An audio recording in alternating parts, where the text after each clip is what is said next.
amis, on se retrouve pour le Ligue 1 débriefing. Et bien sûr, pour débriefer avec moi, celui qui a encore un chat dans la gorge, Sionijin. C'est plus un chat, c'est une souris. D'accord. Bonjour tout le monde.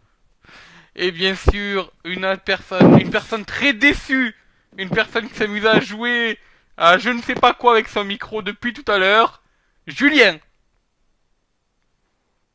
Bonjour tout le monde. Vous faites exprès, non, Julien, de t'es me... bourré? Oui. Vous Ah, faites... c'est au Dieu de tout le monde. Vous faites exprès de me laisser des blancs ou quoi? Je suis fatigué. Je suis fatigué. Bon, donc aujourd'hui, Bon, on va... allez, faut Aujourd'hui, commencer. oui, donc aujourd'hui, on va parler bien sûr de Montpellier et encore de Montpellier.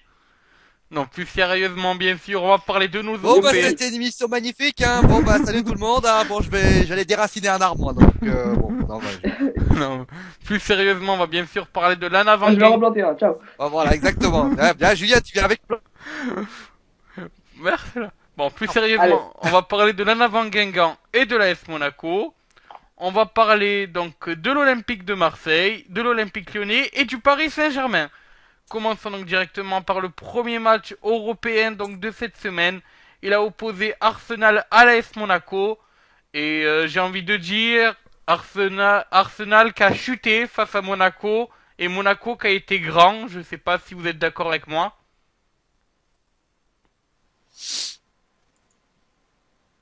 Bah, comment dire? Je, je pense que, que l'on peut voir une Arsenal a joué comme d'habitude, c'est-à-dire une domination très forte, voilà, où ils ont l'intention de le ballon, de se créer beaucoup d'occasions. Mais là où ça a vraiment pêché côté des Gunners, c'est vrai qu'ils n'ont pas réussi à mettre les ballons au fond. Et il y a une, on va dire, peut-être défensivement, Arsenal n'a peut-être pas été à la hauteur. Et contre une équipe de Ligue 1, et on parlera forcément d'une équipe comme le Paris Saint-Germain, qui est beaucoup coupée, beaucoup plus structurée, et moins dans le je pars en casse-pipe en espérant que ça marche. Du côté d'Arsenal, ça a été ça. Et moi, j'avais dit quelque chose la semaine dernière, si tu te souviens bien, Fabrice. J'avais dit que Monaco ne me plaisait pas et je trouvais le jeu monégasque assez soporifique en Ligue 1. Il s'est passé que lors du match de Ligue des Champions, ils ont eu des espaces et forcément ils ont réussi à marquer 3 buts et j'allais dire à Highbury, mais ça c'est l'ancien stade de Arsenal, mais le Emirates Stadium. Mais c'est vrai que c'est quelque chose d'incroyable. Mais je suis tout de même dubitatif parce que à lui deux, Monaco ne pourra pas. Bah, Monaco va jouer son jeu, c'est-à-dire très défensif. Mais c'est pas un jeu que j'aime voir, c'est plutôt un jeu que je trouve pauvre. Et d'ailleurs, il y a un consultant qui a un petit peu, on va dire, râlé sur l'AS Monaco. Je sais pas si vous êtes au courant de ça. Oui, Christophe Dugarry, ouais. Christophe Dugarry, d'ailleurs ancien joueur de l'OM et de Girondins de Bordeaux, Ouais. qui a un petit peu fustigé le jeu monégasque et a dit d'ailleurs que Monaco ne méritait pas de participer à la Ligue des Champions. Au vu d'Arsenal, ils ont fait le métier. D'ailleurs, il y a des équipes qui jouent comme ça. On rappelle que Chelsea a gagné la Ligue des Champions en jouant très défensif. Mais c'est vrai que c'est pas un jeu qu'on aime voir. C'est plutôt un jeu que nous, ce qu'on aime voir, c'est vraiment le jeu chatoyant, avec bien sûr des redoublements de passes à la Bayern de Munich, au Real Madrid, à la FC Barcelone, comme l'année dernière avec le Paris Saint-Germain, et pas une équipe qui, on va dire, est à 11 derrière et qui se contente de défendre. S'ils réussissent à se qualifier, eh ben, tant mieux pour eux. Mais moi je suis pour le beau jeu. Et je pense que Monaco ne fait pas du beau jeu cette année. Et je rejoins d'ailleurs. Et comme quoi, vous voyez, un Parisien qui est en train de dire qu'un Marseillais a raison. C'est rare pour être souligné, mais c'est le cas. Christophe Dugarry, moi je trouve qu'il a totalement raison. Alors après, moi, il y a donc par rapport aux propos de Christophe Dugarry, c'est vrai, Monaco n'est pas une équipe belle à jouer. Clairement, quand ils jouent en Ligue 1, c'est plus un jeu comme tu as dit, 11 en défense. Après, je pense que voilà, Christophe Dugarry n'a pas non plus à dire Monaco ne mérite pas sa place en Ligue des Champions parce que je pense que si Monaco est en Ligue des Champions et surtout si Monaco est là et a battu Arsenal, c'est bien qu'au final il la mérite quand même leur place. Alors certes, ils font pas du beau jeu, mais ils méritent leur place. Et c'est ce côté-là du propos de Christophe Dugarry que je ne cautionne pas. C'est qu'il dit oui, telle équipe ne mérite pas sa place en Ligue des Champions, ou telle équipe ne mérite pas sa place dans quelconque compétition, alors que cette équipe en question-là avance justement dans cette compétition. Et je sais pas, Julien, quel est ton avis, toi, sur les propos de Christophe Dugarry? Bah, même par rapport au match en ensemble, je suis assez d'accord avec Sio, c'est-à-dire que Monaco a beaucoup défendu et a joué beaucoup en contre. D'ailleurs, leur premier but est un but assez chanceux, on peut le dire. À frappe contrée et Et Arsenal, face au jeu défensif de Monaco, a manqué cruellement d'efficacité. Et Giroud, l'attaquant d'Arsenal, pour moi, a raté des occasions qui doit pas rater à un tel niveau. Vraiment, il a raté des occasions où il était seul au but, où il devait marquer. Quand t'es attaquant d'Arsenal. Donc oui, je suis d'accord avec Dugarry, pas sur tous les points, c'est parce que ils ont pas mérité leur place, Bastille, hein, ils ont fini deuxième l'an dernier, et bah, ça ils l'ont mérité, oui, oui. Donc Monaco mérite leur place, ils vont sûrement se qualifier pour les quarts de finale, parce que là honnêtement j'ai peu d'espoir pour Arsenal de mettre 3-0 à Louis II, ça me paraît compliqué. bah il y a que 2-0 puis le fameux Lost Chamberlain. Il y a Oui, il y a donc que 2-0, 2-0 et mais les buts marqués à l'extérieur comptent double. Hein. oui, mais pour ainsi dire oui, ça veut dire qu'il y aurait 2-0 et il faudrait que qu'Arsenal. Mais moi, ce qui me gêne beaucoup dans cette équipe, c'est que notamment tu comparais Arsenal qui partait qui avait des occasions. On Ouais. peut déjà parler un petit peu du match entre le Paris Saint-Germain et Arsenal. C'était un peu la même chose. Euh, Arsenal a, pour ainsi dire, s'est créé des occasions, mais en marqué un. Paris, ils ont une bonne défense. Ils ont une assise défensive qui aujourd'hui a été retrouvée, que ça soit, tu le connais très bien d'ailleurs, c'est David Luiz, qui est Mm. repositionné à sa place d'origine, poste de milieu récupérateur, sentinelle, puisque Thiago Motta est blessé, et heureusement d'ailleurs. Mais avec donc Marquinhos et Thiago Silva, et je pense que ce qui a manqué à Arsenal, c'est qu'Arsenal, ils ont une défense qui est, on va dire, un petit peu âgée. Et le problème, c'est que ce qui s'est passé, c'est que moi, ce que j'ai vu, c'est qu'Arsenal se prenait souvent en contre et souvent dans la profondeur. Alors que du côté de Paris, la profondeur, ils n'y arrivaient pas. On voyait par exemple Martial. Martial, quand il essayait à Arsenal, ça passait à chaque fois. Quand il essayait à Paris, il se prenait un Thiago Silva ou un Marquinhos dans la tronche. Et là, Ouais. forcément, la différence, elle est là. Et c'est là la différence entre le championnat de France et le championnat. Après, tu parles de la qualification de Ligue des Champions de cette année. Monaco s'est qualifié en Ligue des Champions cette année avec, on rappelle, deux joueurs qui ne sont plus, eh bien, à l'ASM. Falcao, bon, certes, avec une saison peut-être un petit peu mitigée, mais surtout, Rodriguez. Ah, mais James Rodriguez qui a été, et je pense que Julien, tu seras d'accord avec moi, et Fabrice aussi, étincelant l'année dernière.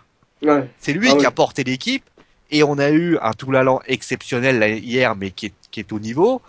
Et moi, je pense que quand Léandro Jardim me dit, on a prouvé aux gens qui étaient dubitatifs, au Pierre Ménès et à Christophe Dugarry, que Monaco méritait sa place en Ligue des Champions. Moi, je pense que l'année dernière, ils méritaient leur place en Ligue des Champions, mais cette année, au vu du jeu proposé, je pense que, par exemple, Marseille, malgré, on va dire, un côté un peu plus en difficulté, a produit déjà du bien beau jeu que que Monaco, pardon. Lyon produit du beau jeu. Paris commence à aller de mieux en mieux. On voit ça commence un petit peu. On a vu hier, Paris était un peu mieux. Mais ça veut dire quand même trois équipes qui sont quand même produits du jeu. Et je trouverais ça dommage que Monaco, eh bien, profite d'une défense. Moi, j'aime pas le jeu défensif. Moi, je suis pro le jeu offensif. Comme disaient par exemple certains entraîneurs, on peut marquer, on peut prendre trois buts, mais si on peut marquer on peut marquer quatre, c'est bon. Mm. Oui, et après, Voilà. Je suis d'accord. après, c'est vrai qu'au niveau du jeu, ils ont peut-être pas le jeu Ligue des Champions. Même pas, ils ont même peut-être pas un beau jeu pour la C'est Ligue 1. quoi le jeu de Ligue des Champions? Ça serait le jeu du C'est quoi Real. le jeu Ligue des Champions? Ça serait le jeu du Real, Mais du attends, Barça, le du jeu du Bayern. Real Madrid en championnat, c'est le même. Le jeu du Oui, Real Madrid en championnat ou en Ligue des Champions, c'est le même. Je sais pas oui. pourquoi tu parles de jeu Ligue des Champions. Non, ce Il que y a je pas un dis, jeu, le Real Madrid, tu mets pas un jeu en mode Ligue des Champions. ben, Ils osent quand tu peut-être joues leur niveau de jeu. contre, C'est normal. voilà, ils osent leur niveau de jeu. Et ce que je veux dire, c'est que Monaco, eux, ben, ils ont une bonne défense, tant mieux pour eux. Mais c'est vrai qu'ils n'ont pas un jeu qui leur permettrait d'aller titiller des grands d'Europe. Même si Arsenal était quand même un grand. Je pense que pour aller titiller d'autres équipes, comme par exemple Paris avait titillé Barcelone, je pense que Monaco serait pas capable de le faire. Par contre, si Monaco est là, si Monaco a mis 3-1 à Arsenal, si Monaco est sorti de la poule des Ligues des Champions, ça prouve une chose, c'est qu'ils méritent leur place. Ils mériteraient pas leur place, ils se seraient fait jarter des poules, je pense. Oui, enfin, Monaco a eu une poule assez abordable quand même, hein, au Ouais, niveau du c'est vrai. classement. Tu peux pas. Attends. Je suis parisien. Tant bien lui fasse. On inverse les deux poules. On met Paris dans la poule de Monaco et tu mets Monaco dans la poule de Paris. Je suis pas certain alors, ils peuvent finir peut-être deuxième, mais Oui, je suis pas certain qu'ils finissent des premiers parce qu'il y a le Barça à côté.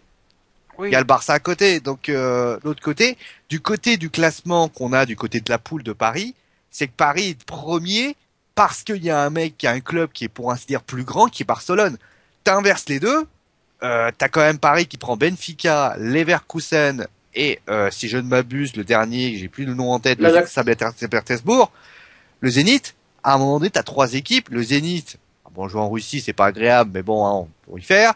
Benfica, pareil, les a déjà battus. Et du côté de Leverkusen, on rappelle que l'année dernière, ils avaient pris 4-0.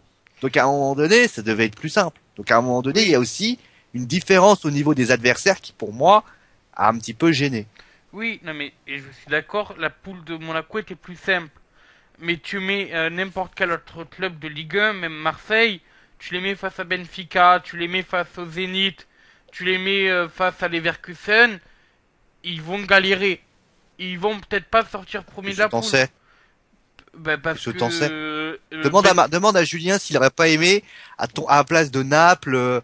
C'est quoi la poule que vous aviez eue il y a 2 ans ou il y a Dort, l'année dernière, que la poule de merde que vous aviez euh, chopée ouais, avec Arsenal, Naples et le Dortmund. Borussia Dortmund. Ouais. Demande-leur de prendre la poule que Monaco a cette année. Tu vas voir qu'ils vont très vite dire oui. oui, oui, je Ah sais, bah oui, évidemment, non, mais je ils sont sais Donc à un qu'ils vont excellents moment dire faire. donné, oui, c'est la réalité aussi. mais Hein. c'est une poule difficile. Enfin, c'est une poule, on peut pas la jouer comme on va jouer Evian Tonon-Gaillard par exemple. Si on joue le Benfica, forcément, on va devoir élever un peu plus notre niveau. Et ainsi de suite. Et donc, je pense que quand Oui, même, si on arrive à sortir du Benfica, du Zénith et de Leverkusen, c'est qu'ils méritent quand même leur place en Ligue des Champions. Et surtout, s'ils ont mis 3-1 à bah, Arsenal, c'est qu'ils la méritent leur place. Mais on n'est pas en train de. Mais mériter, c'est quoi le mot mériter? Ça veut dire quoi mériter? Ça veut dire que parce que t'as battu Arsenal 3-1, ça y est, ça veut dire que tu mérites? Moi, je suis désolé. À un moment donné, c'est aussi. Si demain ils avaient gagné 3-1 contre Arsenal, Arsenal, on les avait pas vus du match, ils dominent la rencontre et tout. Un peu comme ils avaient fait pareil contre Chelsea au match aller l'année dernière, où ils avaient produit du jeu, où ils avaient dominateur. Prenons le cas de Paris-Chelsea parce qu'on va comparer les deux matchs. On avait deux ouais. matchs anglais finalement, on peut les comparer.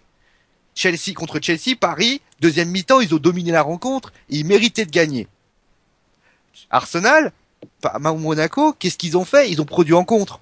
Alors c'est bien de produire en contre, mais à un moment donné, en contre avec une équipe qui joue à 11 derrière, c'est pas une équipe agréable à jouer. Et quand Dugarry dit ça, qui dit, alors peut-être dit, Monaco ne mérite pas d'être en Ligue des Champions, peut-être que lui dit que cette année, Monaco ne mérite pas d'être en Ligue des Champions au vu du jeu mauvais. Et je rappellerai juste que l'année dernière, j'avais démonté le LOSC parce que LOSC jouait pareil que la SM. Et je Après, change pas de mon avis. après une question. Chelsea, t'es d'accord qu'ils jouent aussi à 11 en défense, des fois en Ligue des Oh Champions? non, non, non, non, non, non, non. Ben, regarde leur match, je crois que c'était l'an dernier contre, je me rappelle plus, c'était le Barça ou l'Atlético, ils avaient joué à 11 en défense. Atlético, Atlético. Voilà, ils avaient joué à Oui, mais 11 à en un moment défense. donné, je suis désolé, Fafa, tu peux pas dire que Chelsea joue à 11 derrière. Ah, il y a des matchs Enfin, c'est aussi. pas, ils jouent pas. Oui, il y a des matchs, oui, mais attends, excuse-moi, t'affrontes. Demain, il y a Chelsea-Monaco. Chelsea, ils vont pas jouer à 11 derrière, hein. Ils vont dire, nous, on va les massacrer, comme ils ont.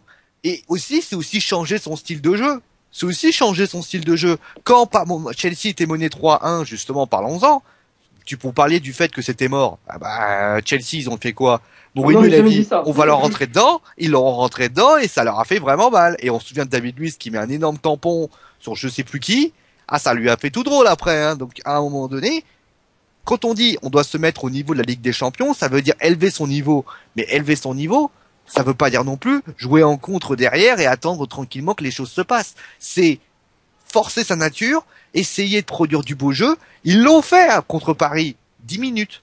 10 minutes. À un moment donné, Paris a réembringué et Paris hier aurait dû gagner ce match parce que Paris s'est créé les meilleures occasions. Et si Paris avait été un peu plus efficace, Paris gagnait 2-0 à Louis II. Et justement, on va Donc à un moment donné, il y a aussi une réalité, c'est que Paris n'a pas réussi à mettre les ballons au fond comme Arsenal. Demain, Arsenal et Paris mettent les ballons au fond. Là, on est aujourd'hui, on dit tous, Monaco, ils peuvent pas s'en sortir comme ça. On est tous là pour dire ça. Donc à un moment donné, faut aussi prendre les faits. Et les faits, c'est qu'il y a eu un manque d'efficacité des deux équipes, que ça soit du côté du PSG, que ça soit du côté d'Arsenal. Mais justement, on va en parler donc de PSG Monaco. Donc match nul des joueurs parisiens à Louis II. Donc un match qu'on avait pu voir, c'était dimanche, je crois. Alors, À noter d'ailleurs qu'il y aura la revanche en Coupe de France, puisqu'ils sont en Ouais, Coupe de France voilà. aussi. Effectivement. voilà, Ça sera au donc, parc. Paris, il loupe l'opportunité de devenir leader du championnat suite à ce match nul contre l'AS Monaco. Ce match nul fait l'affaire des Monégasques, vu qu'on rappelle les Monégasques ont un match à moins, match reporté contre Montpellier à cause des conditions climatiques. Ce qui veut dire que si les Monégasques gagnent leur match contre Montpellier qui est reporté à une date indéterminée, ils pourront revenir à 3 points des Phocéens, donc de l'Olympique de Marseille. Alors, ce match Ouais. nul fait les affaires de Monaco, parce que bon, derrière il y a des mauvais résultats de Lyon et de Marseille. On a entendu Sio qui a poussé un peu un coup de gueule en disant que voilà, l'AS Monaco a joué en défense et que Paris méritait de gagner. Ben, écoute, Julien, je vais te laisser donner ton avis sur ce match. Est-ce que tu rejoins l'avis de Sio ou est-ce que tu penses plutôt Bah, que ce match nul-là est mérité? non, je suis d'accord avec Sio. Bah, finalement, c'est un petit peu comme le match contre Arsenal, hein, sauf que Monaco a eu moins de chance dans ses contres.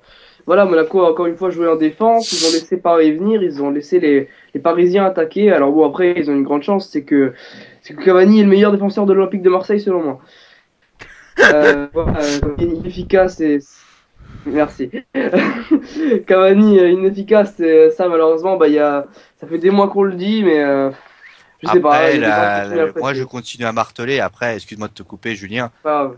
Quand tu as un joueur qui passe son temps à défendre, t'es plus vraiment lucide quand t'es devant. Moi, Bien je sûr. taperais plus sur la Vedzi qui a pas réussi à mettre une balle dans le 11. Il était le point de central, là. Il y avait penalty. Il tire à côté, lui. Ouais, bien sûr. Après Cavani, son poste c'est attaquant de pointe, c'est pas défenseur central. Alors après, il devrait peut-être modifier son jeu par rapport à ça pour peut-être avoir plus de jus et être plus lucide quand il arrive devant le but, parce que là, il a raté encore un nombre incalculable d'occasions hier, hein. Enfin, c'était affreux. Justement, Ah oui, après, ça, c'est vrai que, on va dire que, on va parler bien sûr des deux autres. Je pense que du côté parisien, le vrai souci, c'est que c'est un vrai souci d'efficacité. Ouais. On peut quand même saluer quand même la bonne performance des défenseurs monégasques. Oui. Vraiment, moi tout l'allant, il me fait plaisir, etc. Et c'est dommage qu'il refuse d'aller retourner en équipe de France. Mais bon, après, c'est lui qui décide, hein. Et d'ailleurs, je sais pas si vous voulez en parler. Il y a Christophe Dugarry qui a répondu à. Là, je suis en train de le lire là, qui a répondu à Léandro Jardim et à tout ce qu'on dit. Lui, il dit voilà. Bon, après, bon, si j'ai un peu de temps, Fafa, je peux essayer de lui dire ce qu'il a dit. oui, ben vas-y, dis-le. Merci, Fafa. Je suis un passionné, je dis les choses avec passion. Je ne retire rien à ce que j'ai pu dire, de ce que j'ai pu voir de match de Monaco. Et surtout, ce n'est pas la première fois depuis le début de la saison. On a eu on a eu de la chance ou la malchance de faire Monaco pas mal de fois depuis le début de la saison. Ce n'était pas bon du tout face à Bordeaux. Et c'était une vraie purge face à Lyon. Il y a 15 jours à Guingamp, ce n'est pas bon du tout.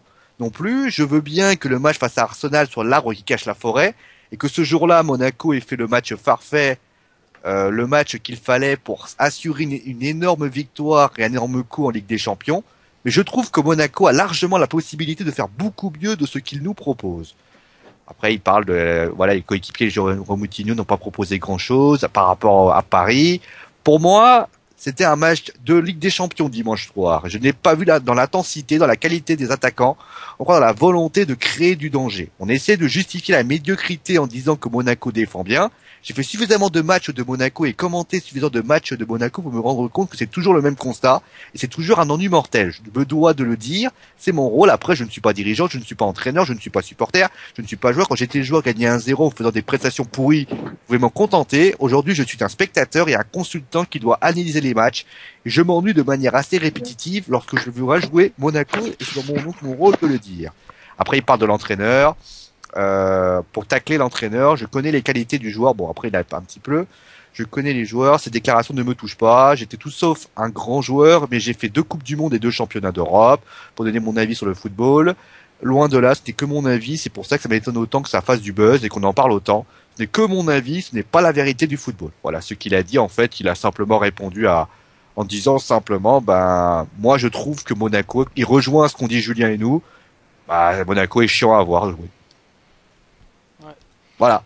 Alors après, alors moi par contre, donc, quand j'ai vu Monaco-Paris, je vous rejoins sur un fait, c'est que Paris aurait peut-être mérité un 1-0.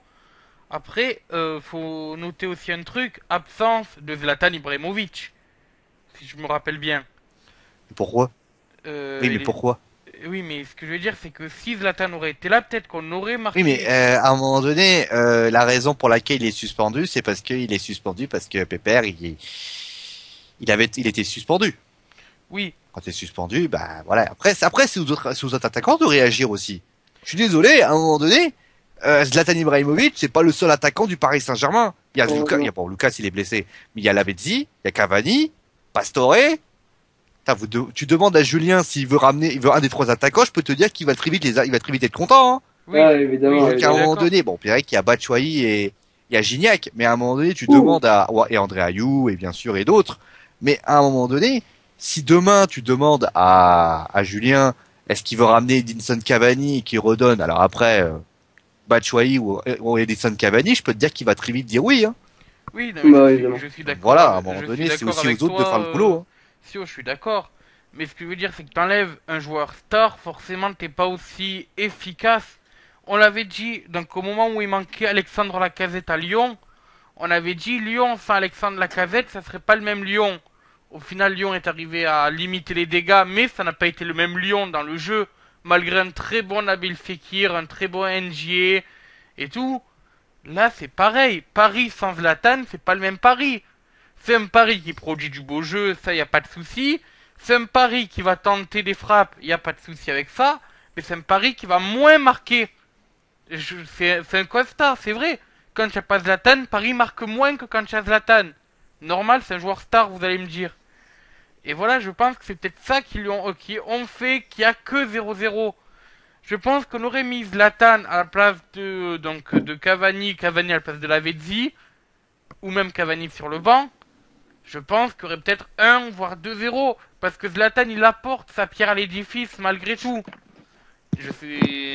Voilà, je pense que c'est ça qui a peiné malheureusement pour Paris, c'est la suspension de Zlatan Ibrahimovic.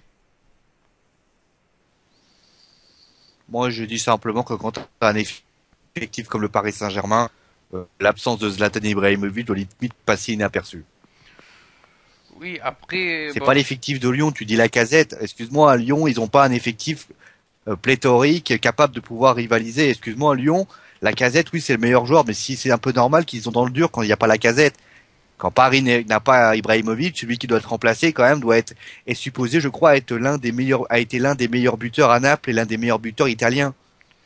oui, À après un moment donné, il faut arrêter de se foutre de la gueule du monde. c'est- Cavani, à un moment donné, doit faire son boulot aussi. Et je parle même pas de Lavezzi qui est même pas capable de frapper alors qu'il est à 6 mètres des buts. Le mec, je sais pas, moi, tu prends le ballon, tu fais plat du pied, la balle, elle rentre, il y a 1-0, le match, il est plié, hein. Après, je pense que Cavani, il a développé un certain manque de confiance, hein, ça c'est sûr. Ouais, mais quand il y a contre Chelsea, le mec, il a 3 ou 4 occasions. Donc, à un moment donné, soit c'est lui qui, à un moment donné, il y a quand même quelque chose. Après, c'est comme si on enlevait par exemple au Real de Madrid Cristiano Ronaldo ou Karim Benzema. Ça sera pas le même Real, comme là c'était pas le même Paris, mais il y aura quand même du niveau. Et je pense, voilà, Paris, franchement, dans ce match face à Monaco, a montré du beau niveau, il n'y a aucun souci. Les milieux étaient là, la défense était là, l'attaque n'a pas été là, malheureusement. Même s'il y a eu quelques occasions, elle n'a pas été là, sinon il y aurait eu des buts. Et voilà, je pense que c'est ça. On enlève par exemple Cristiano Ronaldo au Real, l'attaque elle est pas pareille. Il y aura une très bonne attaque quand même, hein, je Ah dis bah tu pas. compares, là tu es en train de comparer le meilleur joueur du monde. Oui, mais c'est pour... Tu compares, là t'es en train d'enlever le meilleur joueur du monde. Oui, mais Zlatan, Et c'est c'est comme si meilleur... moi je t'enlevais le meilleur. C'est comme si demain on disait, je vous disais demain, pour un exemple tout concret, hein, je disais par exemple, sur Wrestling Football, je vous dis pendant 6 mois, c'est vous qui commentez tout, moi je commande pas. Putain. À un moment donné, je dis pas que vous allez peut-être pas y avoir une grosse différence et je dis pas que le niveau forcément, bah, je dis pas que je suis le meilleur commentateur de l'équipe, hein, mais j'ai plus d'expérience, donc finalement, je vais peut-être réussir à m'en sortir parce que c'est plus facile. Après, Zlatan est celui qui a le plus Il y a aussi- d'expérience à Paris. Zlatan est le meilleur joueur de Paris, incontestablement. Quatrième meilleur joueur mondial, hein, Je sais Zlatan pas. quand même. Zlatan, quatrième meilleur joueur mondial. Oui. Donc, je pense que...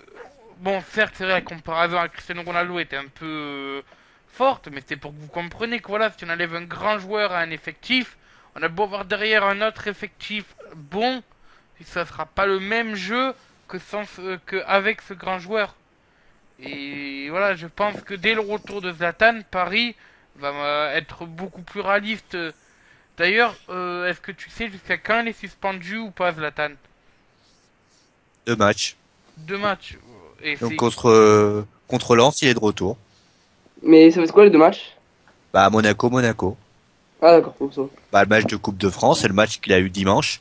Oh, Pour bah, ça revenir va. à Paris, je suis moins inquiet pour le PSG parce que d'un côté, défensivement, ça tient bien et il suffit juste de quelques buts pour que Paris remette les pendules à l'heure. Donc il n'y a pas grand-chose. La seule crainte qu'on pourrait donner du Paris Saint-Germain, c'est que Paris, si jamais contre Chelsea, il y aurait une contre-performance, là on peut craindre peut-être une baisse de confiance qui peut être logique. Mais à part ça, je vois pas le Paris Saint-Germain s'écrouler. Attention quand même contre Monaco, je crois que c'est mardi ou mercredi, parce que là c'est vrai que contre les Monégasques, ils peuvent très bien passer comme ils peuvent se casser la figure. À noter quand même que Laurent Blanc commence à en avoir marre des journalistes de Canal+. J'ai remarqué ça. Ouais, effectivement. Le pauvre Olivier Talaron, il se fait pourrir la gueule par Laurent Blanc, c'est exceptionnel. Et Aussi ce serait Laurent bien que Blanc, Nasser El Khelaifi, quand il parle, il articule parce que je comprends rien à ce qu'il dit. Mais enfin bon, plaisanterie mise à part. Non, moi je suis pas trop inquiet pour le Paris Saint-Germain. Est-ce qu'ils seront leaders du championnat? Ça, j'en sais rien. Mais en tout cas, je pense que ils sont bien. Alors après, c'est encore une occasion manquée. Après, Ouais. c'est comme Call of Duty, hein, à un moment donné. Quand tu tires tout le temps sur le mec, faut faire attention qu'il reste encore des cartouches, qu'il reste encore des balles dans le chargeur, parce qu'à un moment donné, il n'en aura plus. Hein. voilà, c'est C'est ça. un peu ça le truc. C'est-à-dire que la persévérance de Paris à toujours être second peut payer.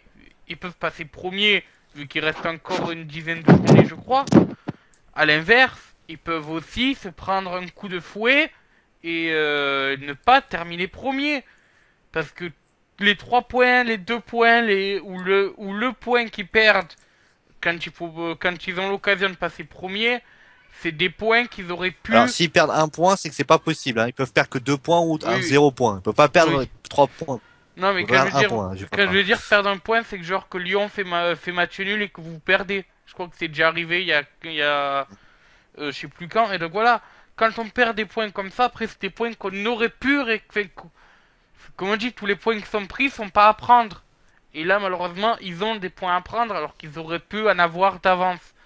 C'est dommage. Après, on verra. Peut-être qu'à la fin de la saison, ils seront champions. Franchement, je pense que là, si quelqu'un peut nous assurer que Paris sera champion, c'est que vraiment elle est fort. Parce que je pense que Lyon est aussi en forme Non. et que ça va être trop dur. En tout cas, ça va se jouer à pas beaucoup, je pense. Passons donc. Je pense que les 3 équipes, surtout. Moi, je pense que les 3 équipes, notamment Marseille, sont dans le dur. Et ça Ouais. va commencer à lâcher au fur et à mesure. Là, on peut comparer ça à du cyclisme. Ils sont en train le peloton commence à être écumé par derrière. Marseille commence sérieusement à lâcher. Et Lyon et Paris sont les deux qui essaient de se faire des attaques. Le problème, c'est que Paris, là, ils ont lancé 2 attaques. Le problème, c'est que Lyon a réussi encore à contrer. Faire attention que le dernier contre, c'est pas Lyon qui l'attaque et qui part devant et qui gagne l'étape. Ouais. Voilà, Non, ouais. Donc, Voilà, la magnifique comparaison. voilà, C'est vrai que c'était bon. à noter que Lyon n'est pas dopé, donc que Lyon ne fait pas partie d'Astana. Voilà, petite dédicace aux Kazakhs qui vont se faire enlever leur licence d'ici peu.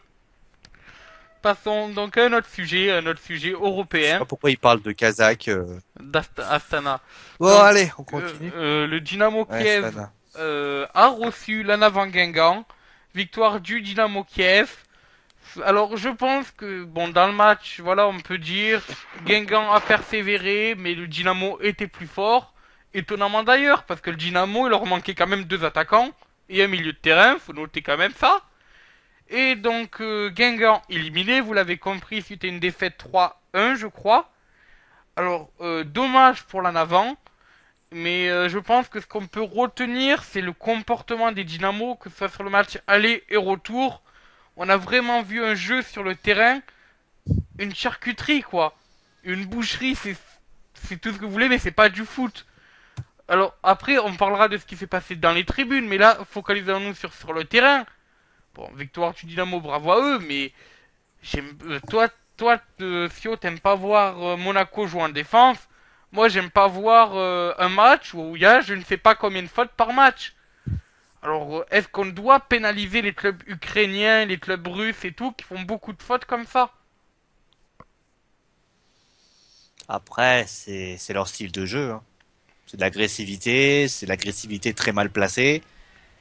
C'est malheureux, mais c'est comme ça. Je ne peux pas. C'est compliqué ta question parce que est-ce que tu veux jouer contre nature? Après, il y a eu il y a eu un expulsé ou deux expulsés au stade du Roudourou.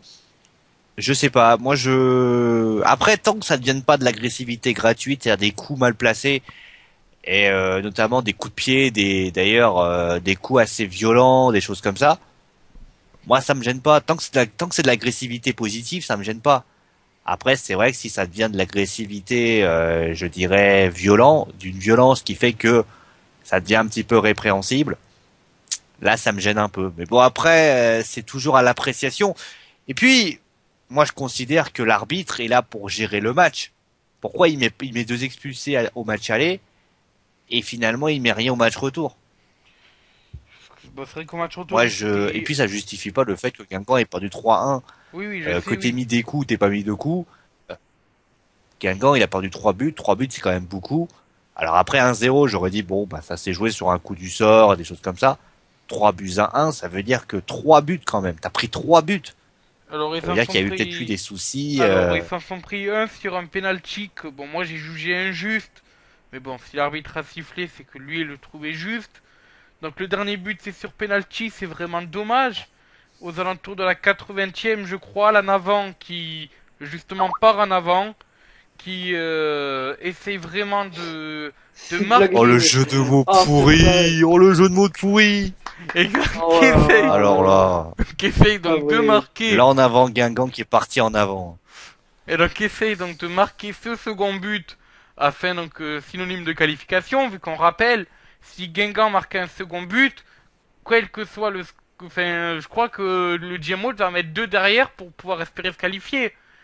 Et donc le problème c'est que ben Guingamp n'a Ouais. pas marqué ce second but et derrière voilà penalty coup du sort on va dire faute dure à juger en Angleterre on les siffle pas on va dire et voilà. Le petit penalty qui passe. Après le penalty, voilà, c'est un peu un loto quoi. C'est-à-dire que l'attaquant il va tirer, l'eau seul plonge du mauvais côté, il y a but malheureusement. Et voilà. Après les deux autres Mhm. buts, je les ai pas vus. Enfin moi j'ai vu que la fin du match. Ah, bon, après j'ai regardé le résumé, mais Moi, j'ai vu le match entier. c'est vrai que bon j'ai vu, enfin j'ai pas vu le même Guingamp qu'au match aller. Je sais pas si toi justement Julien qui a vu tout le match, t'es d'accord? Il y avait pas le même Guingamp qu'au Non, c'est vrai Roudourou. que malheureusement, l'alignation est assez logique. Ouais, Guingamp a beaucoup souffert vraiment à Kiev. Pendant tout le match, quasiment, ils étaient dominés. Et à chaque fois, ils réagissaient un peu par réaction, si tu veux. C'est-à-dire qu'à chaque fois qu'ils étaient un peu. Genre, ils venaient de se prendre un but, ils ont réagi. D'ailleurs, ils avaient marqué juste après. Enfin, juste après, non, mais en tout cas, c'est souvent par réaction et c'est souvent par contre qu'ils jouaient. Donc, ouais, Guingamp, malheureusement, a mérité cette stimulation. Et voilà. Je pense que ce qui a manqué à Guingamp dans ce match, ça a été l'expérience. Dynamo, ça fait des années qu'ils sont en Ouais. Coupe d'Europe. Guingamp, je crois que c'est sa première Coupe d'Europe. Et à un moment donné, quand tu joues pour la première fois la Coupe d'Europe, des petites choses qui sont pas à grand chose. Je pense que le Dynamo, par exemple, quand ils perdent 2-1 à l'extérieur, ils se disent, de toute façon, à la domicile, on aura d'en marquer un, d'en marquer deux. La différence, c'est que Guingamp, quand ils ont pris un but, ils ont pris des buts très rapidement d'ailleurs. Donc, en prenant très rapidement, ils ont commencé à douter. Alors certes, il y a le 2-1 qui fait qu'ils les remontent. Et je pense qu'il y a peut-être eu aussi des difficultés. Et notamment, le fait qu'ils ont perdu juste avant, je sais plus contre qui ils avaient perdu. Monaco, Et notamment, ils ont perdu contre Nantes en plus. Montpellier. Contre Montpellier. Et puis après, ils ont perdu après contre Nantes. Dans un match, d'ailleurs, dans un match qu'on parlera après, parce que là, ça va être un match, tu parlais de boucherie. Voilà, ça a pu être une boucherie, ça était carrément le cimetière, parce que t'en avais un qui était limite un hôpital ambulant, tellement c'était une véritable honte ce qui s'est passé. On en parlera d'ailleurs après. Encore une fois, festival de la tartine, hein. Ah non, mais ça a été, non mais attends, à un moment donné, il n'y a pas eu non plus qu'à un moment donné, ça devenait du grand n'importe quoi. Et on en parlera peut-être après, parce que là, j'ai pas envie de te parasiter le truc. Mais c'est vrai que ça a été, moi j'ai trouvé certaines choses inadmissibles. Après sur le terrain, mais bon après, c'est le style de jeu et on peut pas trop. Et après, c'est à l'arbitre aussi de prendre ses responsabilités. Il ne les a pas prises. Ça, on sait de toute façon qu'il y a des fois des erreurs d'arbitrage. On se souvient de Saint-Etienne qui avait perdu deux buts carrément faits et un but pris par hors-jeu. Des fois, c'est comme ça. Hein. C'est ce qui est. Hein. Voilà, donc après, je pense qu'on redéveloppera le cas Guingamp lorsqu'on viendra à Nantes. J'aimerais parler un peu d'autre chose, enfin du moins d'autre chose, de rester bien sûr sur ce match, hein. Mais donc des comportements donc dans les tribunes des supporters du Dynamo, qui pendant tout le match, on peut chauffer les supporters guingampais et qui à la fin du match, alors je sais pas s'ils ils se sont battus entre eux les supporters de Kiev, je crois. Et donc le gardien donc de Kiev a voulu a voulu séparer un peu de supporters, il s'est pris une baffe, il est reparti dans ses cages. Oui, c'est plus compliqué que ça. Voilà, on fait quoi dans ces cas-là? On sait que le championnat ukrainien est déjà dans le collimateur de l'UEFA. On fait quoi quand ça dégénère comme ça dans les tribunes? Je pense que l'arbitre a pris la bonne décision, tout simplement, déjà en arrêtant le match dès qu'il a vu que ces événements étaient en train de se produire. Après, évidemment, c'est vraiment déplorable de voir ça dans un stade de foot de la part des supporters ukrainiens. Et en plus, je crois que c'est pas la première fois que ça se passe à Kiev. Bordeaux avait subi les mêmes choses en phase de poule, si je me trompe pas. Donc ouais, non, évidemment, c'est déplorable de voir ça. Ouais, il faudrait punir les Ukrainiens, ouais. Ouais. Je tiens juste à signaler quelque chose. C'est que ça fait 2 semaines, on a eu l'acte raciste à Chelsea. Ouais. Vous savez, cette fameuse histoire dans le métro parisien que tout le monde connaît. On a eu West Ham, qui a un petit peu dit fuck les juifs. Je sais pas si vous avez connu si vous vous rappelez de cette histoire-là, mais il y a eu cette histoire-là. Il y a eu parce que cette histoire-là, elle est passée entre les lignes, on l'a même pas vu. Le Feyenoord West Ham, qui fait des insultes raciales et qui s'est pas gêné pour essayer de frapper tout le monde. Ouais. Kiev qui frappe tout le monde. J'ai l'impression qu'il y a un flot de violence qui commence à repartir dans tous les sens. Il faut pas que ça commence un petit peu. Si l'UEFA veut être ferme, je pense qu'il va falloir taper fort. Et je pense que moi, je serais l'arbitre, j'aurais été l'arbitre. Je vois qu'il y a de la violence dans les stades. J'arrête le match. Je dis voilà, aujourd'hui, soit vous calmez vos supporters. Je viens voir l'entraîneur, je vais voir le président. Soit vous calmez vos supporters, soit le match il fait fini et vous perdez sur tapis vert. Tu vas voir qu'au bout d'un moment, le dirigeant de Kiev, il va aller chercher les supporters, il va lui dire, vous arrêtez tout de suite vos conneries. Comme, de toute façon, l'UEFA en Europa League, parce que tout le monde s'en tape de l'Europa League, ne dit absolument rien. Parce qu'en Ligue des Champions, à part l'incident de Chelsea, qui pour moi est un incident extérieur du stade, puisque ça s'est déroulé dans le métro parisien. Mais, est-ce qu'une seule fois, imaginez le serait plutôt, ça se déroule en Ligue des Champions. Que ça se déroule, par exemple, dans un match entre, alors on va prendre une équipe un petit peu chaud, l'Ajax et le Paris Saint-Germain. Si ça se déroule là, je peux te dire que l'UEFA sanctionne l'Ajax de 10 matchs. C'est juste que c'est l'Europa League. L'Europa League, c'est des équipes comme Kiev, ukrainienne, russe, hollandaise, espagnole, des équipes de bas de tableau qui finalement n'ont pas la même force, à part certains comme par exemple Liverpool cette année qui a été renvoyé en Europa League Qui est éliminé. et qui est éliminé d'ailleurs. Ouais. Mais pour moi, c'est une véritable honte parce que ces équipes-là n'ont rien à faire en compétition. Je pense que si jamais cela avait eu lieu en Angleterre, les supporters ils prenaient 15 ans de suspension. À un moment donné, il faut sanctionner. Et l'UEFA doit sanctionner. Parce que imaginez ne serait-ce qu'une seconde que durant ce match-là, Guingamp-Kiev, enfin Kiev-Guingamp, il y aurait eu un mort. Il y aurait eu un mort parce qu'il pourrait arriver. On se rappelle qu'au Paris Saint-Germain, il y a eu un mort à la Poel Tel Aviv. Ouais. Est-ce que ça peut arriver? Si ça arrive, que fait l'UEFA? À un moment, il y a eu des catastrophes, comme le fameux catastrophe que les Anglais encore, ça a fait que les Anglais ont lancé leur campagne d'arrêt, de sanctions et de montage de prix, etc. La catastrophe du Hazel. Il y a des choses qui sont passées. Et selon moi, il faut frapper fort. D'ailleurs, même toi, donc supporter parisienne, tu as été victime d'un plan, je crois, donc à Paris, où depuis que Paris joue en Ligue... Voilà, depuis que Paris joue en Ligue des Champions, les anciens supporters parisiens n'ont plus le droit d'aller voir des matchs, c'est ça?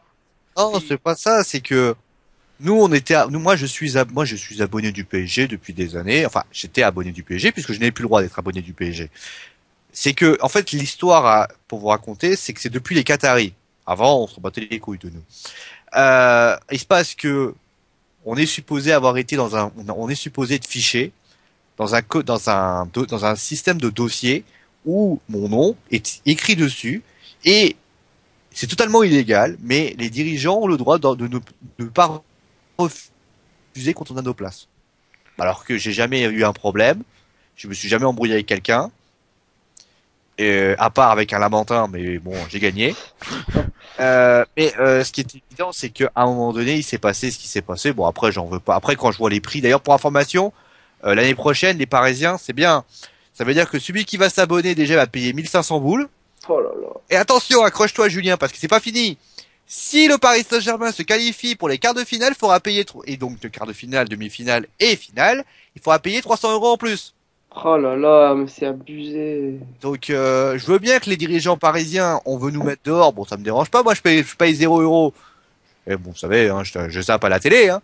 Mais 1800 € tous les mois, moi, je dis, franchement, allez vous faire foutre, hein. À côté, ça m'arrange. Donc, merci le PSG de m'empêcher de me faire payer de l'argent. Donc voilà, quoi. C'est quand même assez énorme. Oui, voilà, mais bon, ce que je veux dire, c'est que, voilà, les supporters, enfin, les dirigeants de Kiev et tout devraient faire comme les dirigeants anglais, comme les dirigeants parisiens. Alors certes, comme tu le dis, c'est illégal, mais au moins déjà ça réduit les incidents. Mais déjà, il faut qu'il y ait une prise. Déjà, ce qu'il faut, c'est une prise de conscience. Il n'y a pas de prise de conscience du côté de Kiev. Kiev, est-ce qu'ils ont dit une seule fois, c'est un scandale ce qui s'est passé dans les tribunes? Non. Les couilles. Non. Ils disent bon, ouais, c'est passé, c'est passé. Et ils sont pas. Après, moi, il y a un truc Voilà, ils ont pas cette. Il y a un truc qui m'a toujours marqué entre l'Europa League et la Champions League, c'est que, alors, je vais vous dire des pays, j'ai rien contre ces pays-là, mais quand je vais vous dire les noms, vous verrez d'où je vais en venir. Israël, la Turquie, vous voyez, donc ces pays comme ça qui sont donc à la limite de l'Europe, en Champions League, ils n'ont pas le droit d'y aller. Je donne un exemple, mais si le championnat turc aurait été le meilleur championnat au monde, même là, l'UEFA aurait dit non, non, non, non, non. Il n'y a que les pays sur le territoire européen, enfin les villes sur le territoire européen qui ont le droit de se qualifier en Champions League. C'est pour ça qu'il n'y a que Galatasaray et qu'il n'y a pas Fenerbahçe, je crois, ou pas le Beşiktaş en Champions League. Par contre, en Europa League, les clubs d'Israël, qui pourtant n'est pas en Europe, et de la partie turque qui n'est pas en Europe, ont le droit de se qualifier. Mais non, mais c'est une histoire d'indice UEFA, Fafa. Oui, non, non, non, non, mais même. Tu regardes, Fenerbahçe n'a pas le droit de se qualifier en Champions League, je crois, mais a le droit de se qualifier en Europa League. Et pourtant, ils ont terminé deuxième. Ils auraient mérité leur place. Bah non, mais c'est une histoire d'indice UEFA, je pense. Ouais, effectivement, tu as raison. Hein. Non, non, pour la Turquie, non. Pour la Turquie, ils prennent que les pays. Enfin, J'ai vu ça, ça m'avait étonné, mais ils prennent que les villes, enfin que les clubs quoi, étant situés en Europe, parce que la Turquie, en fait, il y a Istanbul, donc qui est la capitale turque, qui est, en fait, il y a une toute petite partie de la Turquie qui est en Europe, et l'autre partie qui est dans le Proche-Orient. Et donc les clubs comme Turkcellspor, enfin voilà quoi, les petits clubs comme ça, si ils terminent premiers, ils iront pas en Champions League, par contre ils iront en Europa League. En fait, ils inversent. C'est pour ça que le Mais Galatasaray, non, mais Fenerbahçe a été, oui, ils se sont pas qualifiés pour la Ligue des Champions. La raison est simple, c'est qu'ils ils sont suspendus pour 3 ans à cause d'affaires des matchs truqués. oui, mais alors c'est non mais Mm. C'est pour même ça qu'ils sont pas en Ligue des Champions cette année. même les autres clubs, c'est pareil, il y a que les clubs sur la partie européenne. Et tu prends Israël, ils ont le coefficient UEFA, je crois, pour avoir un club en Champions League en barrage. Enfin, même pas en barrage, c'est au tout premier tour avec le Luxembourg. Et pourtant, ils n'en ont pas parce que Israël n'est pas compté comme sur le territoire européen. Donc pour l'UEFA, enfin pour la Champions League. Par contre, pour l'Europa League, il est considéré comme le territoire européen. C'est bête, mais c'est comme ça. Parce que normalement, il y aurait dû avoir un club d'Israël qui aurait dû être comment dire ça, au même tour que le Liechtenstein et le Luxembourg.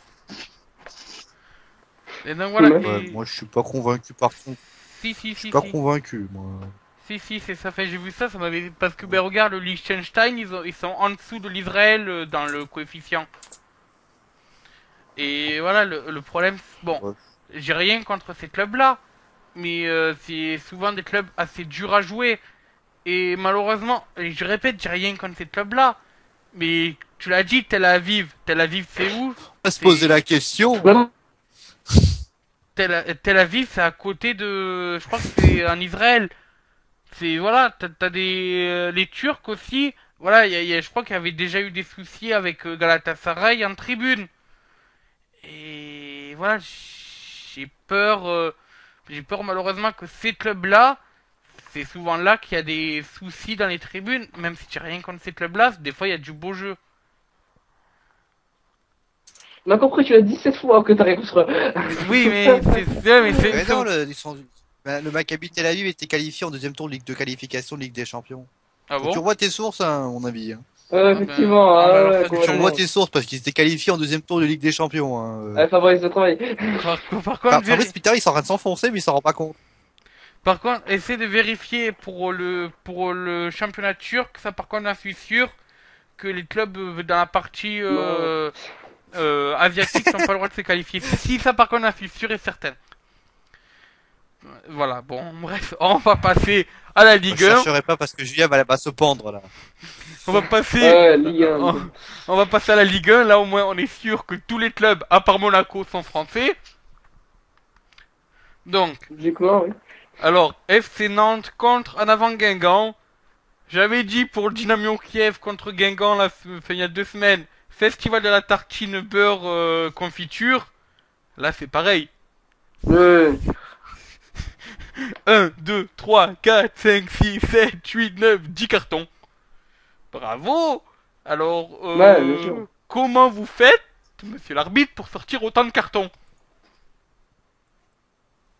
Parce que le match est houleux, parce que le match Voilà. est pas. Je suis désolé, quand le match est pas bon, quand le match est très houleux, bah il faut savoir sortir Ouais. les cartons. Hein. Et puis le problème, il est pas là. Surtout, le problème, il vient des 22 acteurs qu'on a eu. Par exemple, comment Gino Boggi n'a pas reçu un carton rouge? Ça. Ah ouais, non, mais là c'est Ah, mais Gino Boggi. encore le premier carton déjà, il est très limite. Ouais, voilà. Alors le deuxième, il est énorme. Le mec, le mec, il a déjà la tête en forme de bandana. Ouais. Et il met le pied dans la tête et bon, moi j'ai rien fait. J'ai rien fait moi, monsieur. Hein. J'ai pas touché, comme dirait Brandao. Hein. Donc à un moment donné, faut arrêter les conneries. Je suis désolé. Je veux bien qu'il soit sympa, mais alors, à un moment donné, faut arrêter les conneries. Et après, non mais c'est même pas ça, parce que bon, qu'il y ait de la mauvaise foi dans le football, c'est connu de tous. Hein. Le football est une sorte de mauvaise foi. Mais alors, Michel Dezacarian qui dit que Guingamp c'est des pleureuses. Ah ouais, lui, il a abusé, lui. Alors lui, c'est pire scandaleux. T'imagines le mec, tu lui mets un coup dans la tête, d'ailleurs il a pas de cheveux déjà, ça serait terrible, Oh, tu lui mets un putain. coup dans la tête et, non mais moi j'ai pas, imagine ça aurait été un Nantais, il aurait appelé le KGB, la CIA et même le FBI, alors pour te dire, c'est du scandale, c'est un scandale. C'est un scandale et je tiens à signaler que pour moi Michel Dezacarian je l'aimais beaucoup. J'aime beaucoup Nantes, hein. Moi Nantes c'est une équipe que j'aime bien, etc. Ah, bonjour Aloïs. Par contre la mauvaise foi, ça je déteste ça. Alors, Mm. Le Dilo Bodji qui met la tête, mec, c'est pas un paillasson, comment il s'appelait Thibaut Giresse, hein. C'est pas un paillasson. alors par contre, je crois d'ailleurs que le FC Nantes et la Navan Guingamp ne s'aiment pas. Enfin, je crois que les Bretons et les Nantois et les Nantais, pardon. Les Nantois. Ah bah, Aloïs, Oh, va les être content, Nantois. les Nantois. Les Ah, Nantais. bravo. Ah, Ah, bah, elle est non, belle. Les Nantois. Non, Ah, je bah, Oh là attendez, là. juste pour information, donc continue à discuter, ça peut passer dans le salon de discussion, ça. Ah, les ouais. Bretons, je crois que les Bretons Ah Et ouais, les- vas-y. et les Nantais ne s'aiment pas trop, je crois. Fait qu'il y a une petite guéguerre comme ça entre les deux. Et malheureusement, ça Bah, s'est moi, je sais pas vu si sur les le match. Nantais et les Bretons s'aiment, par contre, les Nantois, je sais pas non plus, hein. Donc, Ouais, les c'est bon, Nantois. c'est la fatigue, hein. Oh. Les Nantois. Bon, Mais il est vers la fatigue de quoi? mais la fatigue qu'il est tard. Alors, attendez. Bon, C'est pas ça. Westling Football déconne. donc, Et va- Ah, mais, Alors, continue, Fabrice, non. continue. donc, Continue, Fabrice, continue. sinon, Ah, on est ici, d'accord que les Nantes, les gens que, que- les habitants de Nantes, que les Nantais Alors, Fabrice. ont gagné 1-0. Nantes 3. Fabrice a Voilà. appelé tout le peuple les Nantois. Bon, passons au match. Ah, c'est bon, bah, t'es grillé à vie. C'est bon, donc on a tout dit sur ce En fait, festival. non, mais, Julien, je crois que j'ai compris, en fait. Fabrice, c'est un François Hollande version chez nous, en fait. Parce que quand François Hollande sort tous les noms, genre le Moyen Normand, Madagascar, c'est devenu Makache-Kashkar, lui, c'est les Nantais deviennent les Nantois. Oh, c'est logique. Voilà. Lui, il détruit les villes françaises. Bon, Ah, c'est bon, Fabrice. on peut passer à l'autre match. Bon, Vas-y, vas-y, fais ce que vas-y. tu veux. Hein. Donc cette fois, on va parler On passe à donc quoi? On passe aux Lyonnois, aux Marseillois, non? oui, au Marseille, bref, à l'Olympique de Marseille, Ah, t'as pas eu mon truc, attends. qui T'as pas eu mon truc, attends. qui ont perdu contre le Stade Malherbe de Caen. Alors, bon, on Ouais. peut dire tout ce qu'on veut, hein, mais Marseille dominé à la pause. Marseille perd au final et surtout, bon, on va passer ce but de Bénévé qui est tout bonnement magnifique. Mais Marseille qui a craqué Ouais. encore dans les dernières minutes. Ouais, Y a pas un souci, Julien? Y a pas un problème avec Bielsa? Bielsa, oui, Bielsa évidemment est une des causes du problème qui atteint mon club actuellement. Bielsa aussi, ce qu'il fait, c'est que je trouve qu'il est un peu trop buté. C'est-à-dire que j'ai l'impression que depuis que les résultats ne sont plus là, à chaque conférence de presse, il dit oui, alors moi j'assume ce qui se passe, vraiment, je sais où est le problème et tout. Bah si tu sais où est le problème, pourquoi tu le règles pas en même temps? Enfin, Bielsa, il assume tout, mais bah, à force d'assumer, il faudrait peut-être changer des choses, je sais pas, changer des choses pour que ça aille mieux. Parce que finalement, le système est toujours le même et je pense que c'est ce qui est en train de faire que Marseille court à sa perte actuellement. C'est-à-dire que le système, c'est toujours le même, c'est un système de jeu très très offensif, avec les latéraux qui montent sur toutes les attaques, avec un milieu relayeur Imboula qui est tout seul au milieu. Voilà, le gros problème, il est là, c'est-à-dire que Imboula, il est tout seul au milieu, du coup, bah, maintenant, il se fait très souvent encercler par les adversaires qui lui prennent le ballon facilement, et puis derrière, une fois que le ballon est récupéré, bah, il y a qui en défense? Il n'y a que les deux défenseurs centraux, parce que les deux latéraux sont montés, Imboula, bah, il vient de se faire passer. Voilà, il est là le grand problème, et on l'a vu sur chacune des attaques de Caen vendredi soir. Vendredi soir, chacune des attaques de Caen, c'était dangereux, c'était des duels avec Mandanda, parce que tout simplement, on était deux en défense, quoi. Et bah, après, personne n'a assez de ressources pour revenir. Donc, faut changer quelque chose, je sais pas, mais ça peut pas durer. Moi, ce qui m'a le plus choqué avec Marseille, c'est que ils font 10 premières minutes vraiment très bonnes. Ouais. C'est dans un système à 4-2-3-1 qui a l'air de tenir. On va savoir pourquoi. Bielsa change. Il fait un 4-1-4-1. Ouais. Qui est donc un système à 4 joueurs milieu de terrain offensif. Moi, je suis Bielsa. Moi, je suis Bielsa. Je suis Bielsa. À partir du moment où j'ai un système qui marche, qu'est-ce que j'ai besoin de le changer? garde-le, reste comme ça. Qu'est-ce que tu vas le changer? Et bizarrement, bah t'avais donc, comme tu l'as très bien judicieusement bien dit, Julien, à chaque fois que Caen partait en contre, bah il y avait but. Enfin il y avait pas but, mais il y avait occasion. Alors Mandanda, il faisait des miracles. Et il se passe que, en plus de ça, c'est ça qui est magnifique, c'est que malgré le fait que c'est pas bon, que ça joue pas ça jouait, on va dire un petit peu difficilement, il mène au score. Il marque un but, il marque 2 buts. Donc là tu te dis c'est bon, le match il est plié. T'as sur le truc, il reste 20 minutes, t'as sur le truc. Et t'es pas comme le Paris Saint-Germain par exemple il y a 2 semaines, qui se réduit à 9 et qui, on va dire, a donc forcément un petit peu fait match nul par en fait un manque, on va dire, de joueurs et des choses comme ça. Mais alors, là, il se passe que tu te prends un but. Mais alors après, c'était le bordel après. Tu te prends un but. Le deuxième but, il arrive même, t'as même le temps, tu t'ouvres les yeux, tu fermes les yeux, le but il est parti pour le deuxième. Et alors le troisième, bon alors le troisième, faut le reconnaître, le troisième il est beau. Ouais. Voilà. Il est très très beau. Maintenant, il y a aussi des erreurs défensives parce que tu as je crois que c'est Morel qui ne ou c'est celui qui est sur le côté droit, je sais plus qui c'était, qui ne va pas vers Benezet, donc finalement il y a pas de pressing. À un moment donné, il y a pas de pressing. Donc comme le pressing il est pas fait, bah t'imagines bien que le mec il est comme ça, il regarde, il dit tiens, lunette droite, poum, but. À un moment donné, Benezet, bah il a simplement fait ce que j'appelle chez moi, un but tranquille. Donc à un moment donné, Nicolas Benezet, il a fait simplement son travail et c'est ce qui s'est passé. Si défensivement, il y a eu des errements défensifs qui étaient affolants. Et comment tu peux prendre 2 buts? T'assures, tu as 20 minutes, tu bloques le truc, je sais pas, tu fais rentrer un défenseur central, tu rigidifies la défense, mais tu mets pas en plus. À chaque fois d'ailleurs, il y a un truc qu'il faut signaler, c'est que à chaque fois qu'il fait du coaching, il fait gagnant. Ouais. Il fait rentrer Gignac, pam, 1-0 et un but.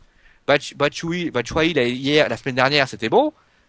Et là, il y a 3-2. Et finalement, tu passes de 3 points, 0 points.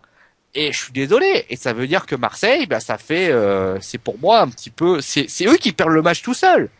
Là, on aurait pu voir à Marseille, qui aurait pu revenir à la hauteur du Paris Saint-Germain et de l'Olympique Lyonnais et espérer quelque chose, parce que les deux équipes avaient fait des contre-performances, Paris par un nul et Lyon par une défaite. Et là, finalement, ils ont que leurs yeux pour pleurer. Et j'ai peur quand même qu'avec Monaco qui traîne derrière, et je veux pas que Monaco y aille, notamment Saint-Etienne, les deux. Mais si ça devient Monaco, moi j'ai envie de dire aux Marseillais, il faut vite se ressaisir. Et je me demande d'ailleurs la grande question, et je sais que tu vas encore me répondre la même chose, Julien. Que fait Vincent Labrune dans cette situation? Qu'est-ce qu'il fait? Est-ce qu'il faut peut-être à un moment donné qu'il aille voir Bielsa et qu'il lui dit ça fait depuis janvier, on fait de la merde, qu'est-ce qui se passe? Nasser Al-Khelaifi, malgré tous les défauts qu'on pouvait lui donner, il est allé voir Laurent Blanc, il lui a dit il a un petit peu tapé sur les joueurs, qu'il peut aller voir les joueurs, il peut un petit peu les remettre leur pendule à l'heure. C'est pas le cas, c'est pas ce qu'ils font. Et résultat, ça se trouve que aujourd'hui l'équipe, elle est nonchalante, elle est pas capable de s'en sortir.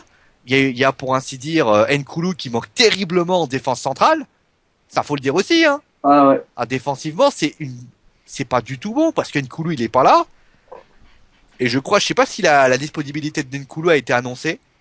Non, pas encore, non, il est toujours disponible. Mais s'il a été opéré, ça veut dire au moins un mois la disponibilité. Ouais. Donc ça veut dire c'est long. Et on parlait de Fanny qui supposé était pas si mal que cela, c'est pas terrible non plus. J'ai peur pour Marseille et j'ai peur malheureusement que Marseille perde tout. Et ça serait sans doute, je crois d'ailleurs, ça serait une première que le champion d'automne n'arrive pas à se qualifier en Ligue des Champions à la fin de la saison. Effectivement, ouais. Moi, par contre, quand je suis vraiment déçu pour Marseille. Je suis vraiment déçu parce que c'est l'une des équipes que j'adorais. Mais ce qui me fait chier, c'est que finalement, j'ai entre guillemets eu raison dans le sens où j'ai dit que Marseille, physiquement, il tiendrait pas. Et c'est ce qui s'est passé. Moi, quand je vois le jeu de Marseille, il y a 3 trucs qui me sautent aux yeux. Enfin, quand je vois le jeu et quand je vois les alentours de Marseille, j'ai 3 trucs qui me sautent aux yeux. 1, vous l'avez dit, vous l'avez répété, et donc je vais dire ma solution à ce problème. C'est cette fameuse défense, les 2 latéraux qui montent et se retrouvent à 2 contre généralement 3 attaquants. C'est sûr que voilà, 3 contre 2, on perd. Dans ces cas-là, moi ce que je propose, c'est faites comme la Juventus de Turin. La Juventus de Turin, ce qu'ils font, alors oui, c'est pas le même championnat, mais donc c'est pas le même style de jeu, mais ça marche. Ils jouent donc en 3, 5, 2, et le 3, 5, 2, ils peuvent le changer en 5, 3, 2. En fait, donc... Mais c'est un peu le système que fait Bielsa, je crois. C'est le fameux 3-3-3-3-3, non? Ouais, c'est pas trop 3, ouais. C'est le fameux oui. 3-3-3-3 qui marche pas du tout. Non, le problème C'est c'est le 3-3-3-3 qui marche pas du tout. le truc c'est que là, Parce que ils ont donc... alors, donc, à la Juve, je crois que c'est... Donc, d'un côté, il y a Samoa, de l'autre, il y a je sais plus qui. Et c'est donc à Samoa et il y l'autre... a Roman Reigns qui est à la Juve. Non, Désolé. Gian à Samoa, je crois. Et quand tu vois que par exemple s'ils ont 1 ou 2-0 et qu'ils doivent maintenir le score, les deux latéraux, enfin les deux milieux latéraux, donc droit et gauche, vont redescendre pour jouer à 5 en défense et jouer à 3. Ça permet donc Oui, voilà, et c'est ce qu'il faudrait faire, faudrait mettre à mais l'OM n'est droite. pas la Juve.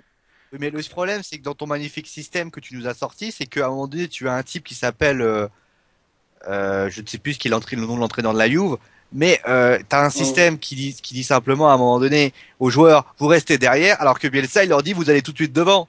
C'est ça la différence, elle est là, hein. Oui, C'est oui, qu'à un mais moment donné, tu n'as pas, enfin, d'un côté, t'as pas un joueur qui dit à un moment donné, vous restez tous derrière et on essaie de, et puis, le 3-3-3-3 n'a jamais marché à Marseille. À chaque fois, ça a toujours été une catastrophe, ou alors ça a été limite.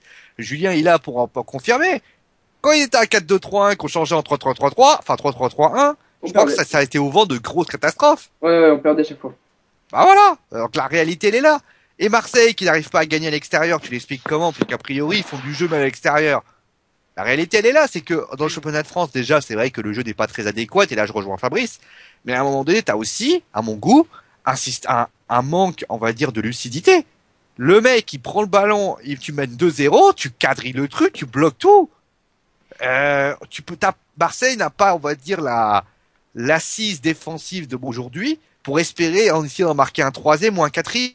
T'en mets deux et puis tu quadrilles le truc. Tu prends le Paris Saint-Germain, ils sont pas menés, ils sont pas réduits à 9, Paris mène 0 et le match il est plié, hein. Et c'est ce qu'ils ont fait d'ailleurs, le match était plié. Ensuite, deuxième truc qui me saute Si à t'es pas l'œil, capable de faire ça, c'est la réalité, c'est la base même du football. C'est comme au tennis. Quand vous êtes au tennis, et vous êtes les deux d'ailleurs à être là, quand au tennis, vous êtes un peu dans le dur. Vous faites quoi? Vous essayez d'assurer les services. Pour éviter que ça parte en double faux. Oh, ça dépend, hein. Voilà, ouais, ça dépend. Ah bah, on va pas. Ça dépend Ah ça ouais. dépend comment tu fais, ça dépend si tu perds, si tu gagnes, ça dépend comment est ton adversaire et tout. Mais ce que je veux dire, c'est que quand tu frappes quand tu frappes dans la balle, et que tout rentre, et qu'à un moment donné, les trucs commencent à moins rentrer, tu vas plus essayer d'assurer, en essayant de faire en sorte que la balle, elle rentre plus, on va dire plus, tu vas plus essayer de rassurer, de te rassurer, d'assurer plus le truc. Oui, Oui. c'est vrai. Oui, c'est vrai. Tu vas pas essayer de rentrer dans le tard en tapant dans les ballons. Moi, je me souviens par exemple d'un type que vous devez connaître puisque vous êtes fan de tennis, Benoît Paire. Ouais. Le type, il essayait des gestes techniques, on savait même pas pourquoi il faisait des trucs, voilà.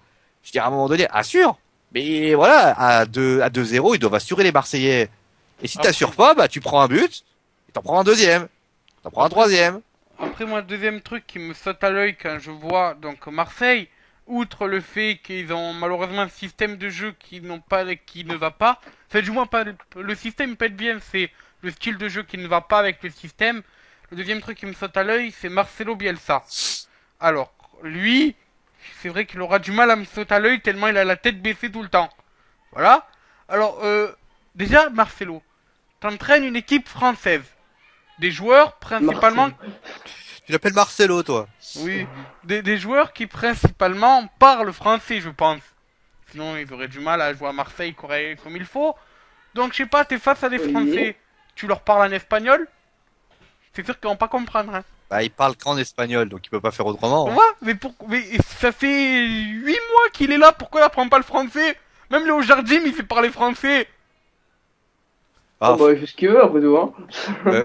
Même juste pour Rani. information, quand Laurent Blanc... Non mais attends, pour on va dire contredire ce que tu dis, je pense que quand Laurent Blanc ouvre la porte des vestiaires, il parle pas il parle pas en français. Hein. Ouais, Laurent Blanc, il doit parler en anglais. Oui, mais À un moment donné, il doit parler en anglais pour que tout le monde comprenne. Donc Oui. a priori, Oui, c'est parce pas que- un problème. parce que Après, Paris, et bon, c'est vrai que l'espagnol, c'est autre chose. Mais il n'y a Parce pas un que traducteur qui traîne du côté où il traduit si, tout ce que Bessal dit? si, mais le temps que le Ça va être traducteur très bon. traduit, il y a quelques secondes de décalage. Et si par exemple sur le terrain, Bielsa il gueule, Un peu revenez en comme ce qui défense. s'est passé lors du débriefing du Fastlane. Voilà.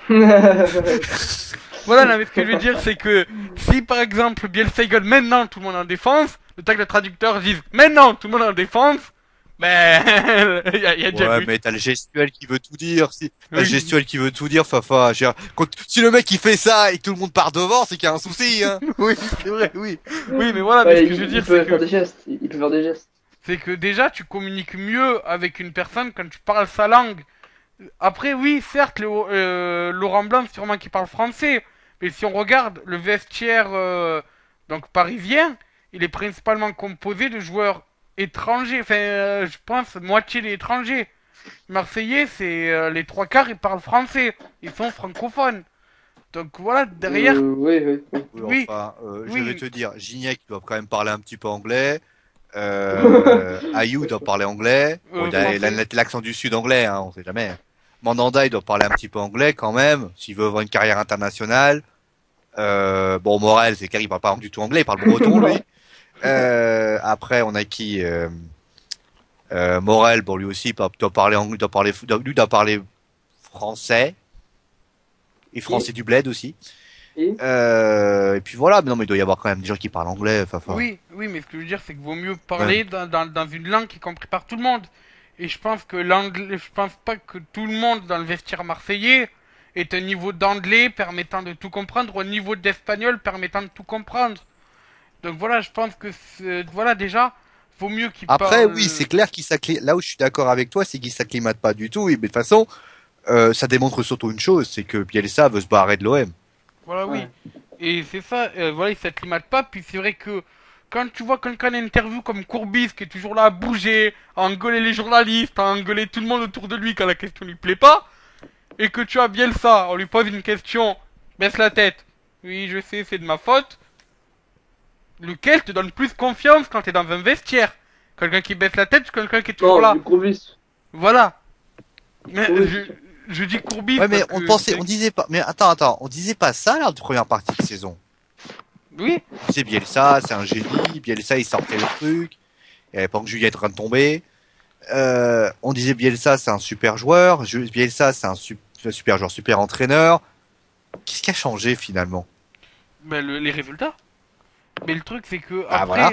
après le problème c'est que tu peux comment dire ça, tu peux mettre quelque chose qui va mal pendant quelques temps, ça peut tenir. Tu peux avoir de la tu sais, parce que je suis sûr, si on regarde la première partie de saison, il y a eu peut-être eu un ou deux matchs où Marseille a gagné par chance. Il y a peut-être eu, ben, comme toutes les équipes d'ailleurs, hein. Mais voilà, il y a eu ce facteur chance, il y a eu le facteur arbitre, il y a eu le facteur si, le facteur mi, un joueur qui était en forme à ce moment-là, un joueur qui était là et qui maintenant est absent. Voilà, il y avait une multitude de faits en première partie de saison qui disaient bon ben Marseille a l'air de s'acclimater à Bielsa. Le problème c'est que ben arrivé après tu prends la trêve et tu vois que les résultats sont pas là, tu dis attends, Marseille s'acclimate à Bielsa, mais est-ce que Bielsa s'est acclimaté à Marseille? Et c'est ça, faut que les deux soient non, acclimatés. t'as raison.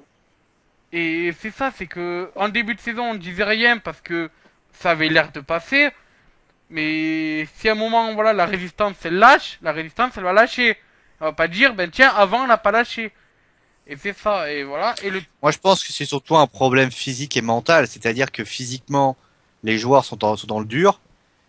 Ce qui est assez étonnant d'ailleurs quand on sait que Marseille, il y a que Ayou qui tient la cadence hein, pour l'instant. Oh, c'est vrai qu'Ayou, il est tout le temps. Gignac, il a totalement perdu son niveau. Payet, il est totalement transparent.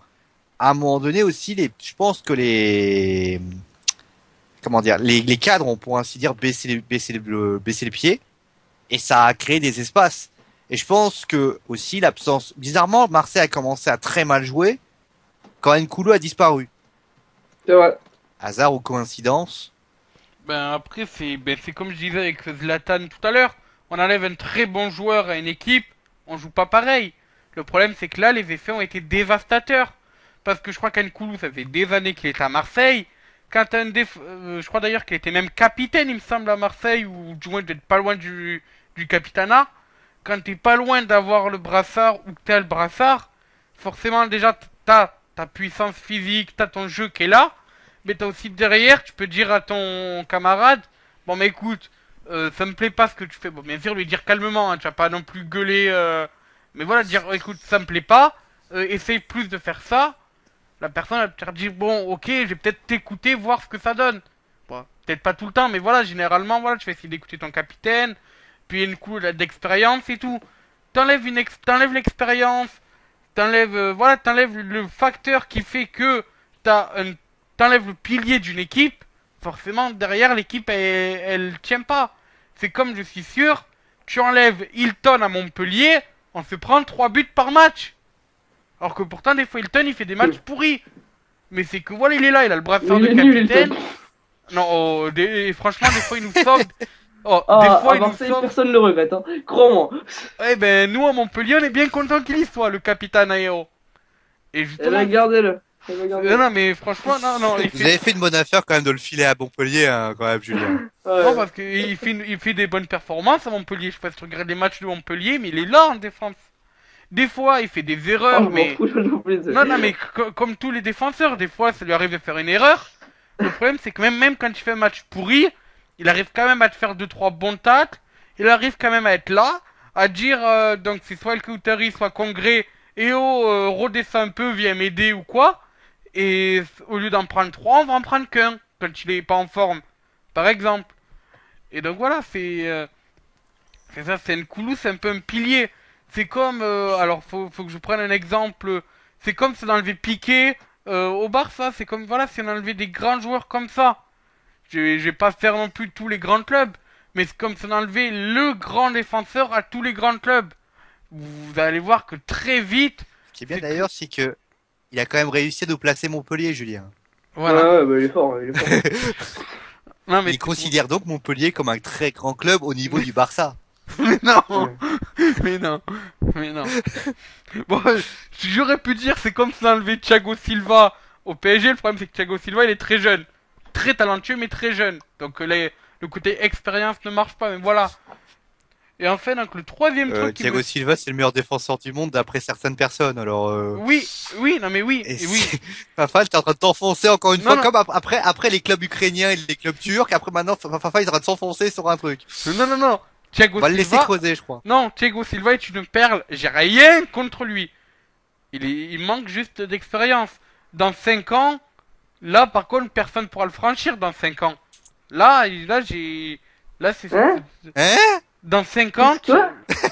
Dans Pour information, Fafa, Thiago Silva a mon âge. Hein. déjà. Qu'est-ce que tu racontes, Fabrice? Mais Thiago Silva il est un peu ouais c'est vrai que Alors, ouais. je suis très content de savoir que je suis un garçon très jeune. Merci. Non mais je pensais qu'il était plus jeune. Je pensais qu'il était plus jeune Silva. Et non, Putain je le vois encore jeune moi. non, Bon non. mais non ouais c'est vrai que lui aussi il a de l'expérience. Non j'ai rien dit c'est bon. Alors, bon, bah, comment détruire une explication de Fafa? Bah, demandez à Oh. Christine. Ah, c'est fort. Hein. Non. Oh là Non, là. franchement, je le voyais plus jeune. Je le voyais plus jeune, franchement. Bon. Le troisième Le truc pire, qui c'est me... qu'il a essayé de parler d'autre chose que de Montpellier. En fait, il s'est encore enfoncé encore plus. Le troisième truc qui me saute à l'œil quand je vois Marseille, c'est que, donc ça va rejoindre un peu ça, le côté, Nkoulou qui est pas là. Et les attaquants, à part Michi Batshuayi, les attaquants sont plus là. Je suis désolé, mais tu achètes Oh, il parle Thauvin. comme Enfin, tu as Thauvin. Thauvin, il est là une fois sur 2, une fois sur 3, même des fois. Payet, il joue en équipe de France. Attends, Payet, il jouait bien en équipe de France il y a quelques temps. Là, à Marseille, il a pas du tout le niveau équipe de Non, France. même, au mois de février, au mois de janvier, il jouait en équipe de France quand même. Oui, là, il a pas le niveau équipe de France à Marseille. Gignac, Ah c'était bah pas ça, le... c'est- Gignac, c'était pas le remplaçant de Benzema à l'époque où Giroud était pas là. Eh ben, Gignac, Oui, oui. c'est bon. Sans plus Gignac, va falloir en parler parce qu'à ce qui paraît, il devient ingérable dans le vestiaire. Monsieur sèche les Ouais. entraînements. Alors bon, Julien sèche les cours et Gignac sèche les entraînements. Non, mais Pas à Marseille. Madame Julien, maman Julien, Julien ne crèche pas les cours. C'est juste Fafa qui se le dit. Hein. Et pour vous donner un ordre d'idée, il paraît que Thiago Silva est très jeune et que les Nantais sont des Nantois. Alors à un moment donné, vous savez qui croire hein, quand même. Hein. Et donc voilà, et bon, ils ont acheté au Campos, enfin, ouais, ils sont fait prêter au Campos avec option d'achat. Au Campos, certes, il fait son boulot, mais au Campos n'a pas non plus, enfin voilà, il peut pas faire tout, il peut pas porter toute l'attaque. Pareil, il y a Andrayou, mais Andrayou ne peut pas porter toute l'attaque. Et voilà, forcément, quand Gignac, quand Payet, quand Thauvin ne font pas le boulot, t'as beau mettre d'autres bons joueurs, voire d'autres derrière, tu peux pas avoir l'attaque qu'on avait au début de saison, je pense. Et donc voilà, c'est ça le truc. En plus, voilà, donc il y a ça, il y a l'attaque qui est pas là. Il y a Nkoulou, il manque Nkoulou, il y a Bielsa qui s'acclimate pas. Il y a le côté physique. Mais on n'en parlait pas de ça en début de saison. Je suis désolé. Bielsa, c'était supposé, on parlait de la glacière de Bielsa, on parlait de Bielsa, on disait que Bielsa c'était le meilleur entraîneur de Ligue 1, que c'était quelqu'un qui avait révolutionné l'Olympique de Marseille. Je suis désolé, c'est juste qu'à un moment donné aussi, les joueurs peut-être ne font pas assez d'efforts, que Gignac, on peut le dire, est en fin de contrat, donc il est en train de penser à son avenir, avec donc des intérêts personnels, et on sait que Gignac, je sais pas d'ailleurs s'il a des pistes, Gignac, je ne crois pas. Je sais pas qu'il a une piste en particulier. On en parlait de l'Angleterre, mais je crois pas qu'il a une piste en particulier. Il y avait des rumeurs sur l'Inter de Milan cet hiver, mais ça. Ouais, voilà. L'Inter, où il y avait aussi Thauvin qui avait une primeur sur l'Inter. Ils veulent tout prendre des Marseillais, l'Inter. Mais à un moment donné, je pense que Gignac, il est pas bon. Payet, on l'a vu, il s'est embrouillé avec Thauvin. On peut en parler d'ailleurs. Je crois que c'était il y a 3 semaines. Quand Thauvin et Payet se sont embrouillés, on a tous dit. Ouais, c'est un scandale, etc. C'est pas normal de s'engueuler comme ça. Peut-être qu'il y a eu quelques conséquences aussi. La différence, c'est que quand ça gagne, on dit rien, tout se passe bien. C'est forcément les résultats, ils sont là. Mais quand ça va moins bien, et vous pouvez voir, par exemple, je sais pas, dans n'importe quelle équipe, prenez l'équipe de France de Naïsna, la plus grande équipe la seule équipe qui a fait grève, qui s'est pas cru fonctionnaire. Ouais. Regardez, quand ça allait.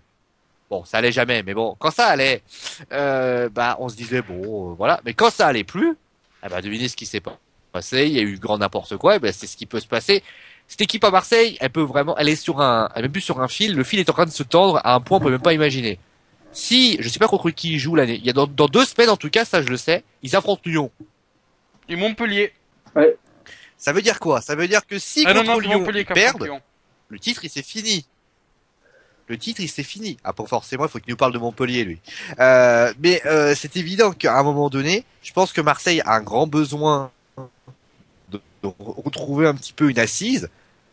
Et après, les solutions, pour ainsi dire, je ne peux pas en avoir puisque malheureusement, la seule solution qu'il y aurait, c'est de remettre Nkoulou, mais Nkoulou il est blessé. On va même pas l'inventer. Hein. Ou alors que peut-être mettre, alors c'est compliqué, mais de renforcer peut-être le milieu de terrain avec 2 joueurs, Romao, Inboula, et de mettre le système qu'il y avait au début. Mais alors que ça aussi, ça peut casser comme ça peut foirer. Je sais pas. Oui, voilà, c'est le compliqué à Marseille. Dernière question pour Marseille. Dernière question pour Marseille. D'ailleurs, comment les supporters réagissent ça? Oui, mais merci de me laisser nommer. Dernière question pour Marseille, et je pense que... Voilà. Juste une question. Le truc, c'est que quand tu dis quelque chose, en général, tu dis quelque chose d'exceptionnel. Donc, je sais Thiago Silva qui est jeune, les Nantais sont des Nantois, enfin bon. Hein. Donc, selon vous, vas-y, Fabrice. Le titre, fini ou non? C'est ce que je viens de dire. Oui, mais c'est pour demander... même pas, je viens de lui dire qu'ils sont sur un fil. Oui, mais c'est pour demander l'avis de Julien. Il m'écoute même pas, cet enfant. c'est pour écouter l'avis de Julien. Julien a un avis de supporter, il va nous dire que oui, Marseille peut encore gagner le championnat et tout, donc voilà, on va l'écouter. Vous m'auriez demandé vendredi soir après la défaite face à Caen, je vous aurais dit non d'ailleurs, parce que ce que j'avais dit entre nous. Après, vu que Lyon et Paris ont une nouvelle fois pas réussi à saisir l'opportunité de Sopa, Bah, au final, il y a que 4 points de retard, donc forcément, 4 points, c'est pas énorme. En 2 journées, ça peut être rattrapé, donc forcément, il y a toujours de l'espoir. Après, il va falloir changer quelque chose si on veut recommencer à y croire. Après, là où peut-être ils ont une petite chance, c'est vrai qu'il y a Lyon qui arrive, il y a Paris qui arrive. Tu sais, ils gagnent 2 fois, Paris passe devant. C'est là qu'on peut dire peut-être que contre Lyon, ils auront rien à perdre. De toute façon, contre Lyon, s'ils perdent, on dira simplement que Lyon, que ça sera une sorte de retour des choses. Je crois d'ailleurs qu'ils sont au Vélodrome, je crois. Et si c'est au Vélodrome en général, à part la contre-performance cannaise, Marseille est plutôt bien au milieu, en match, au niveau des domicile. Possible, pourquoi pas. Après, contre Paris, ils peuvent au moins. Moi, je pense que contre Paris, si ils utilisent un peu les tripes, ça peut être pas mal. Parce que au match aller, on peut quand même dire quelque chose, c'est que Marseille contre Paris, ils ont pas été dégueulasses du tout. Mais par contre, il faudra quand même avoir des garanties. Ça serait bien que le prochain match, qui d'ailleurs est à l'extérieur, c'est ça qui me fait peur aussi. Et ça me paraît un peu peur, mais s'ils gagnent, pourquoi pas. Mais tout va se jouer sur les prochaines semaines, hein, ça c'est évident. Ouais. Je pense qu'ils ont tout intérêt à pas regarder ce qui se passe pour les deux autres équipes et penser à eux-mêmes en ce moment, parce que le gros problème, c'est que Marseille, contrairement à Paris et à Lyon, qui eux ont, des certitudes, Marseille est en train de perdre toutes ses certitudes et ça commence à devenir difficile. Justement, on va parler donc de N'est-ce Lyon. pas, n'est-ce pas On va parler donc de Oui. Lyon là tout de suite. Et d'ailleurs, avant donc Lyon qui a perdu contre Lille 2-1. Et donc avant de parler donc de ce match en particulier, j'ai remarqué un truc. Julien l'avait remarqué il y a des semaines aussi. Quand Lyon et Paris, enfin, je veux dire les trois leaders, on a l'impression qu'ils se disent tiens, telle journée de Ligue 1, on va perdre. Telle journée de Ligue 1, on va gagner. Voilà, c'est. Bah non, la semaine dernière, Marseille a perdu, Marseille a fait match nul et les deux ont gagné. Oui, mais bon, c'est vrai que Marseille en ce moment perd du terrain, mais généralement Lyon. Et voilà encore, allez. non, mais ce que je veux dire, c'est que généralement quand Lyon ou Paris fait une contre-performance, les trois font une contre-performance. On n'arrive pas, aucun des trois n'arrive Ah à non, puisque crever Marseille a perdu l'avantage. la match nul la semaine dernière. Oui, bon, Marseille a fait une Moi, contre-performance. je vais me taire parce que là, je suis en train d'enfoncer Fafa. Non, c'est que je veux dire, c'est que si on regarde, je crois que quand Paris a fait une contre-performance, Lyon derrière en a fait une contre aussi. Et là, c'est pareil. Paris fait enfin Lyon, vu que c'est Lyon qui a joué avant, fait une contre-performance. Paris derrière fait un match nul. C'est pareil, c'est voilà, on a l'impression qu'ils se sont dit tiens, non, je veux pas que toi tu prennes de l'avant, mais ben, voilà quoi, j'ai l'impression qu'ils veulent pas prendre de l'avant sur leur adversaire. Ils se disent bon ben tiens, Lyon on fait match nul. Hmm. En théorie, le Paris Saint-Germain a gagné 1 point, contrairement aux deux Oui. autres. Oui. Oui, Donc ça oui. veut dire que ils sont revenus à 1 point de Lyon. Oui, mais c'est quand même une contre-performance, sachant Dis qu'ils ça, je auraient dis ils auraient pu être leaders. Donc c'est une contre-performance quand même. Oui, ils auraient pu. Mais ça, après, ça, c'est le problème de ce qu'on avait dit tout à l'heure, c'est qu'ils ont du mal à conclure. Et Voilà. ça, après, ça va venir au fur et à mesure. Moi, je suis plus inquiet, par exemple, pour Marseille que pour Lyon et Paris, où il y a plus de certitude. Ça, c'est évident. Pareil, donc parlons donc de Lyon. Alors Lyon, défaite de 1, alors qu'ils menaient eux aussi 1-0 à la mi-temps. Contre Lille, Lille qui d'habitude ne marquait pas beaucoup. Ben là ils en ont mis 2. Alexandre Lacazette, présent, mais pas fulgurant encore. C'est encore un petit Lacazette par rapport à ce qu'on avait l'habitude de voir, mais c'est normal, hein. Alexandre Legrand s'est blessé. Et ensuite, donc, but quand même à la seconde minute des Lyonnais qui est bien Du coup, ils ont mis commencé. Michael le petit. Julien, je peux même pas relever. J'en peux plus. Donc, les Lyonnais qui avaient marqué à la toute première minute, enfin la seconde minute, donc par Corentin Tolisso, suite à une passe de Nabil Fekir, qui continue à grandir petit à petit. Donc Nabil Fekir qui devrait donner sa décision d'ici peu sur est-ce qu'il va jouer en équipe de France ou en Algérie. Donc voilà, alors... Alors, il y a quelques rumeurs. Enfin, là où je travaillais, il y a des rumeurs. Enfin, après, qui dit que le père de Nabil Fekir aimerait bien qu'il soit international algérien. Oui, mais Nabil, lui, préférait Parce être... que- Enfin, Nabil aurait dit que son choix serait plus français. Il avait dit ça lors d'un Ah bah reportage. après c'est son père qui a c'est son père on va dire.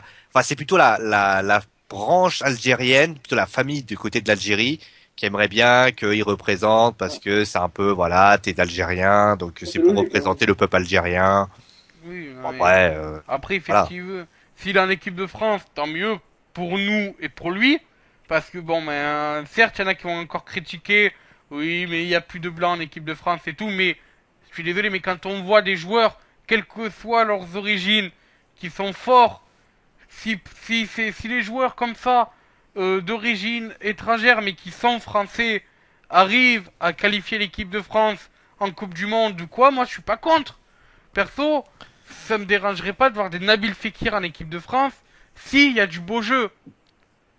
Et après, s'il a envie s'il a envie d'aller jouer avec l'Algérie, Nabil Fekir, c'est son choix aussi. Et justement, peut-être qu'il sera mieux en Algérie, peut-être qu'il sera mieux en France, c'est lui qui décidera.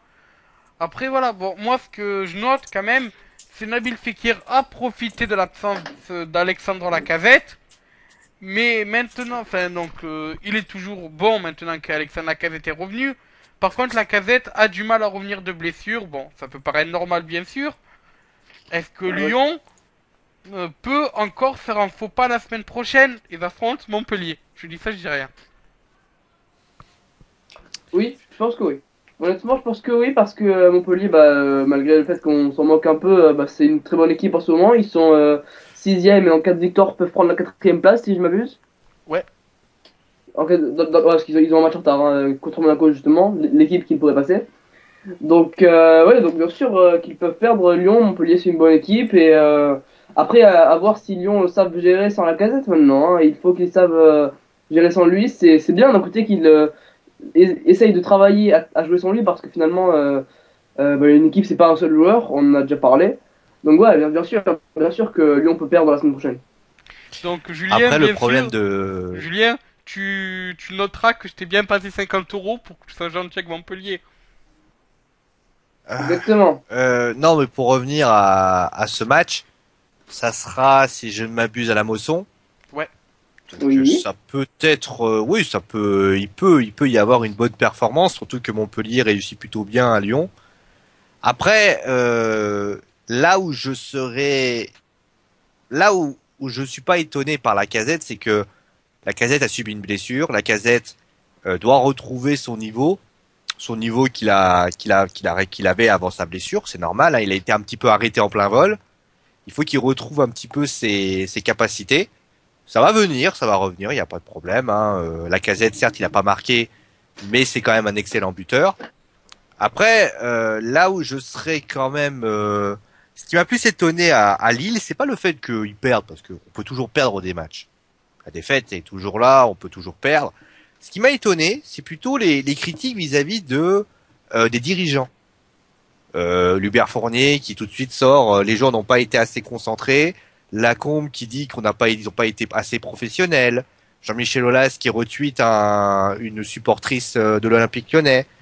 J'ai trouvé que j'ai l'impression que les Lyonnais, on avait l'impression que cette défaite a comme qui dirait faut lancer un flot de critiques. Alors ça peut être de l'autre côté si c'est par exemple des consultants, ça va être du Gary, ça peut être de nous. Je comprendrais parce que nous, la vérité c'est que Lyon, nous on juge par rapport à ça. Mais si cette défaite avait eu lieu au Paris Saint-Germain, on demande comment ça serait passé, ou alors du côté de Marseille. Je trouve que ils font de cette défaite un truc tellement énorme, alors qu'en théorie c'est qu'une défaite. Après, T'as perdu contre et surtout t'as perdu contre Lille, t'as pas perdu contre Evian Tournon Gaillard quand même. Non, mais lui, c'est nul maintenant, lui. Là. Après- Lui, c'est nul. après, Non, Hein, mais ce que parce je veux dire, c'est que Lille avec ils ont des fulgurances qui peut leur permettre un petit peu de, ils ont fait quelque chose de pas mal. Et je suis désolé, et tu dis que Lille ils sont nuls. Lille quand même ont ont les capacités d'élever leur niveau. Surtout qu'ils ont Ronny Lopez qui est pas mal. Le problème c'est que moi même d'un côté, après tu peux toujours perdre face à des équipes un peu plus faibles. Mais t'es pas obligé d'insulter carrément déglinguer l'équipe parce qu'elle a perdu. Ça peut arriver de perdre. Ouais, bien sûr. après, Je trouve que après, ça peut aussi je être trouve un que coup de... la Merci Sio. je trouve que les accusations, la sanction des dirigeants lyonnais par rapport à la défaite a été un peu trop disproportionnée.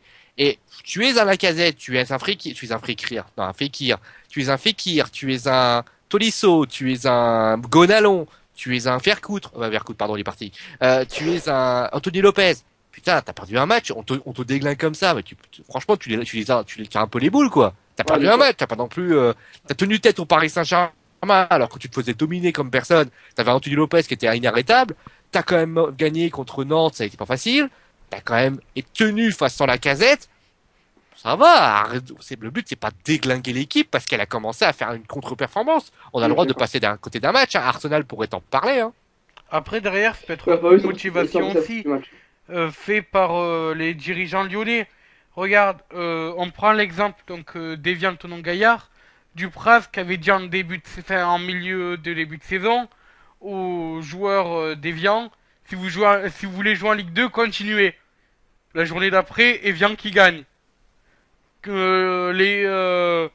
L'entraîneur de Caen. Ouais, mais ça c'est, Oui, non, mais t'as l'entraîneur de Caen qui fait, à la trêve hivernale, qui fait bon, ben les gars, j'engage un psy la prochaine fois que vous perdez. Caen qui est sur une série de victoires. bah, il a engagé Amsi, hein. Oui, justement, il a Il a quand même engagé engagé Amsi. le psy. Il a quand même engagé, oui, c'est ça qui est bête. Voilà, ou alors tu prends Arsène Wenger qui dit à Ah, Giroud. ça marche. Si ça Oui. marche, c'est son premier des matchs retour. Voilà, oui. Mm. Tu prends Arsène Wenger qui dit à Giroud, tu me marques pas un but là, t'es sur le banc tout le reste de la saison. Giroud, il marque un but à la prochaine journée. Voilà. C'est que derrière, voilà, tu boostes, tu vas fort, mais tu boostes ton équipe. Enfin, je sais pas, si tu dis, vous êtes des merdes, les joueurs vont te dire merde, attends, on a fait le match, il dit qu'on est des merdes, on va essayer de faire mieux la prochaine fois. Et voilà, ça peut être bénéfique de faire un coup comme ça. Ça c'est dans un monde parfait, Fafa. Effectivement. T'as des joueurs, tu leur dis c'est des merdes. Ah ok, bon bah écoute, nous hein, Nous, on il y a va plus se la récemment. couler douce aussi un petit peu. Hein. Tu peux avoir l'effet totalement contraire. Si demain tous les deux je vous dis que vous êtes des merdes, vous allez voir comment vous allez réagir. Ouais. Après, tout Après, dépend des- là où par contre ça me gêne un peu, c'est que ça serait bien que Jean-Michel Aulas arrête de tweeter toutes les 5 minutes. Il a tweeté pour Vincent Labrune, il a tweeté pour un truc, il a tweeté pour dire que Jean-Michel Larquet était un gros nul, il a tweeté contre les Stéphanois. À un moment Non, mais donné, excusez-moi, arrête de tweeter. À un moment donné, ton club, il est pas bon. Arrête de tweeter toutes les 3 secondes. Ah bah, excusez-moi, mais bon, moi je pense que Olas c'est un con. Hein. Non, mais- Excusez-moi, mais Grave. Olas. Ah ouais. Enfin, vraiment, ce mec, j'ai tellement aucun respect pour lui. Enfin, ouais, allez. Non, Il a perso, il a encore moins de respect que pour Roman Reigns, hein, pour vous dire. non, Ah mais ouais, perso, ouais. perso, moi je trouve ça. Niveau non. Roman Reigns. Moi, clairement, je trouve ça intéressant, quelqu'un qui va se rapprocher de son public en tweetant et tout. Après, c'est sûr que les tweets inutiles, l'air de dire Jean-Michel Larquet est pourri, on pourrait s'en passer. Mais voilà, tweeter, franchement, perso, Excuse-moi, ça me quand il dérange dit, pas. quand il dit, et je cite, hein, quand il dit, je supporte quand même parfois Saint-Etienne, je crois pas qu'il supporte, les Lyonnais l'apprécient beaucoup. Hein.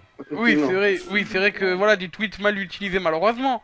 Mais enfin, un entraîneur ou un dirigeant qui va tweeter en disant bon ben voilà, enfin voilà, tweeter pour donner des nouvelles, ok, mais tweeter pour dire je supporte Saint-Étienne, c'est vrai que c'est un peu mal joué. Surtout que les Lyonnais et Saint-Étienne, ça s'apprécie pas. En tout cas, voilà, ben je crois que c'était le dernier match analysé justement de ce Ligue 1 débriefing. Si on peut mémoriser un truc, c'est que les leaders ont pas pu saisir leur chance aujourd'hui, mais que ça se Ouais. resserre au niveau du classement. Alors, on va encore me dire que je Tant parle de mieux, bon Montpellier. suspense, hein. Oui, mais Ah, mais Montpellier. c'est pas possible. Non, non, bien sûr, Montpellier n'a pas été champion, je le sais. Mais Montpellier peut espérer une qualification en Coupe d'Europe.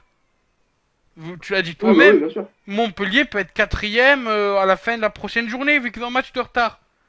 Oui, Voilà, c'est... oui, c'est sûr. Voilà, bon, donc voilà, il y a je l'avais dit, je sais plus quand, qu'il y avait du suspense en haut, en milieu et en bas de tableau.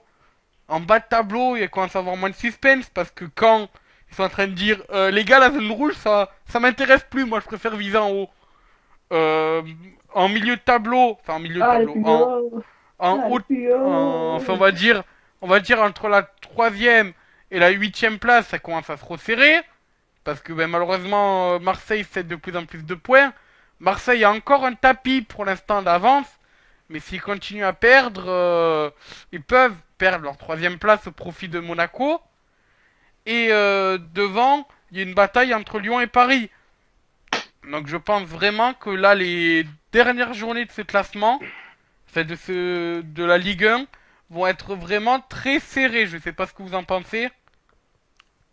Je suis d'accord, tant mieux pour le suspense, Pour tant mieux moi, pour le bah push. après, pour moi, Metz et Lens, c'est mort.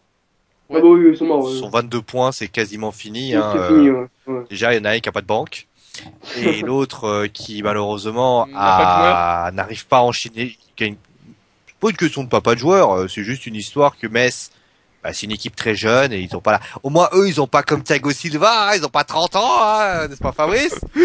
Et après, la seule équipe qui va peut-être tomber, ça sera soit Toulouse, ça sera soit Evian, ça sera soit Lorient à la limite.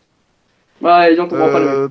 Reims, c'est pas non plus protégé. Après, ce qu'on peut constater, c'est que 2 promus vont sans doute tomber sur 3. Et là, ça prouve quand même que t'as 2 équipes qui malheureusement n'ont pas été taillées. Enfin, surtout une par rapport aux effets, à l'effectif en question.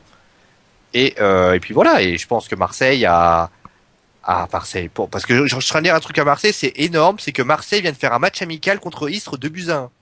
Ils ont perdu? Ils ont gagné. Ah, d'accord. Mais c'est-à-dire qu'il m'explique pourquoi tu fais un match contre Istres alors que les joueurs sont cramés. Enfin bon, je sais pas. Ouais, ouais, je sais bien, je sais bien. Mais bon, hein. Ça fait pas Voilà, comprendre. hein. Bon, pour revenir au truc, revenir à ce que je disais, je pense que pour le maintien, ça semble, il restera une place. Pour l'Europa League, si Montpellier, ouais, ils sont pas si loin que ça. Ouais, non, au Et contraire, ils la ont... Ligue des Champions, par contre, ça me paraît un peu juste, mais sur un malentendu, ça peut passer. Non, Montpellier Après, sont pas en Saint-Étienne et Ligue des Monaco Champions, clairement. Monaco sont plutôt bien, mais Saint-Étienne est pas mieux au mieux et pas au mieux, donc on peut se dire que pourquoi pas, ça peut marcher, hein, de toute façon. Alors En tout cas, il y a une en vraie Ligue... cassure entre Bordeaux et Nantes qui a 6 points de retard. Montpellier en Ligue des Champions, je Ah, mais non, dirais c'est nul, hein. non.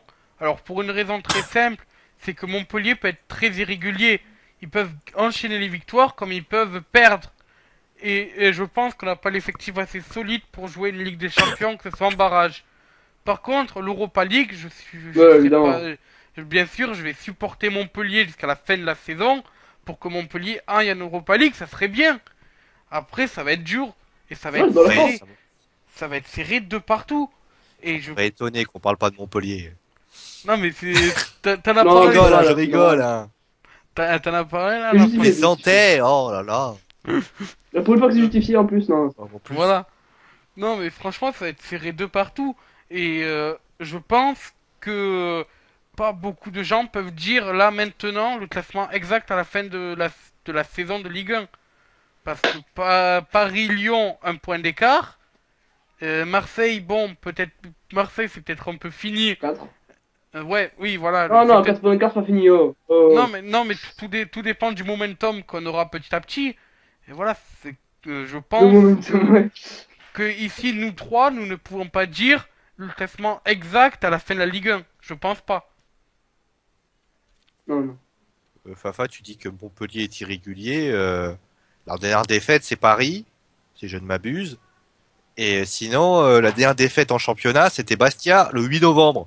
Mais ça y est, Montpellier, ça fait rêver. Ça fait rêver. Oui, Pardon. mais on perd, mais Fafa, on ils fait. sont ils sont vachement irréguliers, dis donc. Hein. Non, mais, Hein, non, mais Fafa on fait match nul contre Lorient. Bon, sur un terrain que n'aime pas Courbis, on fait match nul contre Lorient. Et je crois Non, qu'on mais a sur fait le match. synthétique, c'est pourrave. Hein. On a fait match nul une deuxième fois, je crois, juste après Lorient. Et, ou juste avant, je sais plus. Et voilà, c'est que on peut enchaîner les matchs nuls comme on peut enchaîner les victoires. Et perso, ça me plairait qu'on enchaîne les victoires. Mais si on retombe dans nos travers de début de saison, c'est foutu. Après, le problème, Bah, c'est que bien. je suis pas optimiste. L'année du titre, je ne l'étais pas. Je vous avoue, l'année où Montpellier était champion, jusqu'à Montpellier-Evian, je ne croyais pas que Montpellier allait être champion. Et puis au final, on l'a été. Ouais, comment ils croient en vous, les Montpelliérains. Non, c'est que. Quel pitre représentant. Non, Yes. c'est que je me disais que ça allait être très dur et tout. Et puis bon, au final, après contre Evian, j'ai bien engueulé Souleymane Camara. Voilà, et puis ben, au final, contre Lille et contre Auxerre, Genre on le a mec, gagné. il a engueulé Souleymane Camara. Il allait voir chez lui, quoi. Non, mais on va Salut, dire, Suleiman. Allez Souleymane, Oh. tu vas marquer des buts dans son intérêt. Hein. on va dire que quand un C'est penalty à la dernière minute et que s'il met le penalty, on a le titre dans les mains et que lui il tape la barre, t'as les boules. Mais quand après derrière contre Lyon, t'as donc Haït Fana qui marque et que après contre Auxerre t'as un doublé d'Outaka, je te dis, le titre au final on l'a quand même eu. Mais voilà, bon, bref, ça c'est une petite aparté. En tout cas, bon, mais merci d'avoir participé à ce Ligue 1 débriefing. Alors, j'ai compris votre Mais de tradition, rien. donc je ne vais pas vous laisser le mot de la fin, et je vais le prendre tout seul. Et puis, Oh, donc, le manque de Oh respect. le manque de Oh, manque de respect! respect. Vous Oh avez le vu ça? manque de respect! Oh. Alors là, c'est énorme. Manque Oh, de c'est respect, vous impuni. avez vu, hein. Nous on veut dire au revoir, même pas il nous laisse dire au revoir. Voilà. Je suis mais choqué. Oh, pareil. Je Ah. vais porter plainte. Ah, moi je Ouais, suis au revoir, choqué avec... Esther. En plus avec toutes les bêtises qu'il a sorties. Rendez compte les Nantais. Vous pouvez le pourrir, hein. Il vous a appelé les Nantois, hein. Et d'ailleurs, Ah, la ouais, formation est en train de se faire toute la France parce que après les Rinçois, bah finalement c'est devenu les Nantois. Après Oh. dit Thiago Silva est jeune alors qu'il est plutôt âgé, hein, 30 ans. Et en plus de ça, il est allé engueuler sous les mains de Camara. Oh là là. Trop de moins A, hein. Ah bah franchement, et en plus il pas nous dire bonjour. Oh là là. C'est Oh là là. au revoir, non mais c'est pas possible. dois-je te Je vais rappeler chercher. que Fio, lors de Fastlane, tu m'as pas laissé dire au revoir non plus. Voilà. Tu veux qu'on rappelle que ce qui s'est passé à Fastlane? Oui, Ouais, bon. effectivement. Égalisation de Montpellier. Voilà. Non. Bon, bah Ouais, voilà, écoutez, faites gueuler. moi je vous dis, adieu, D'ailleurs, bonsoir c'est qui les qui est amis. premier du Roman Reigns Challenge? Ça, vous le découvrirez. Je crois que c'est Papy. Oui, c'est Papy. Moi, j'ai loqué. Oula. Donc, moi, je vous dis. Et donc, moi, je vous dis. Adieu, bonsoir, les amis.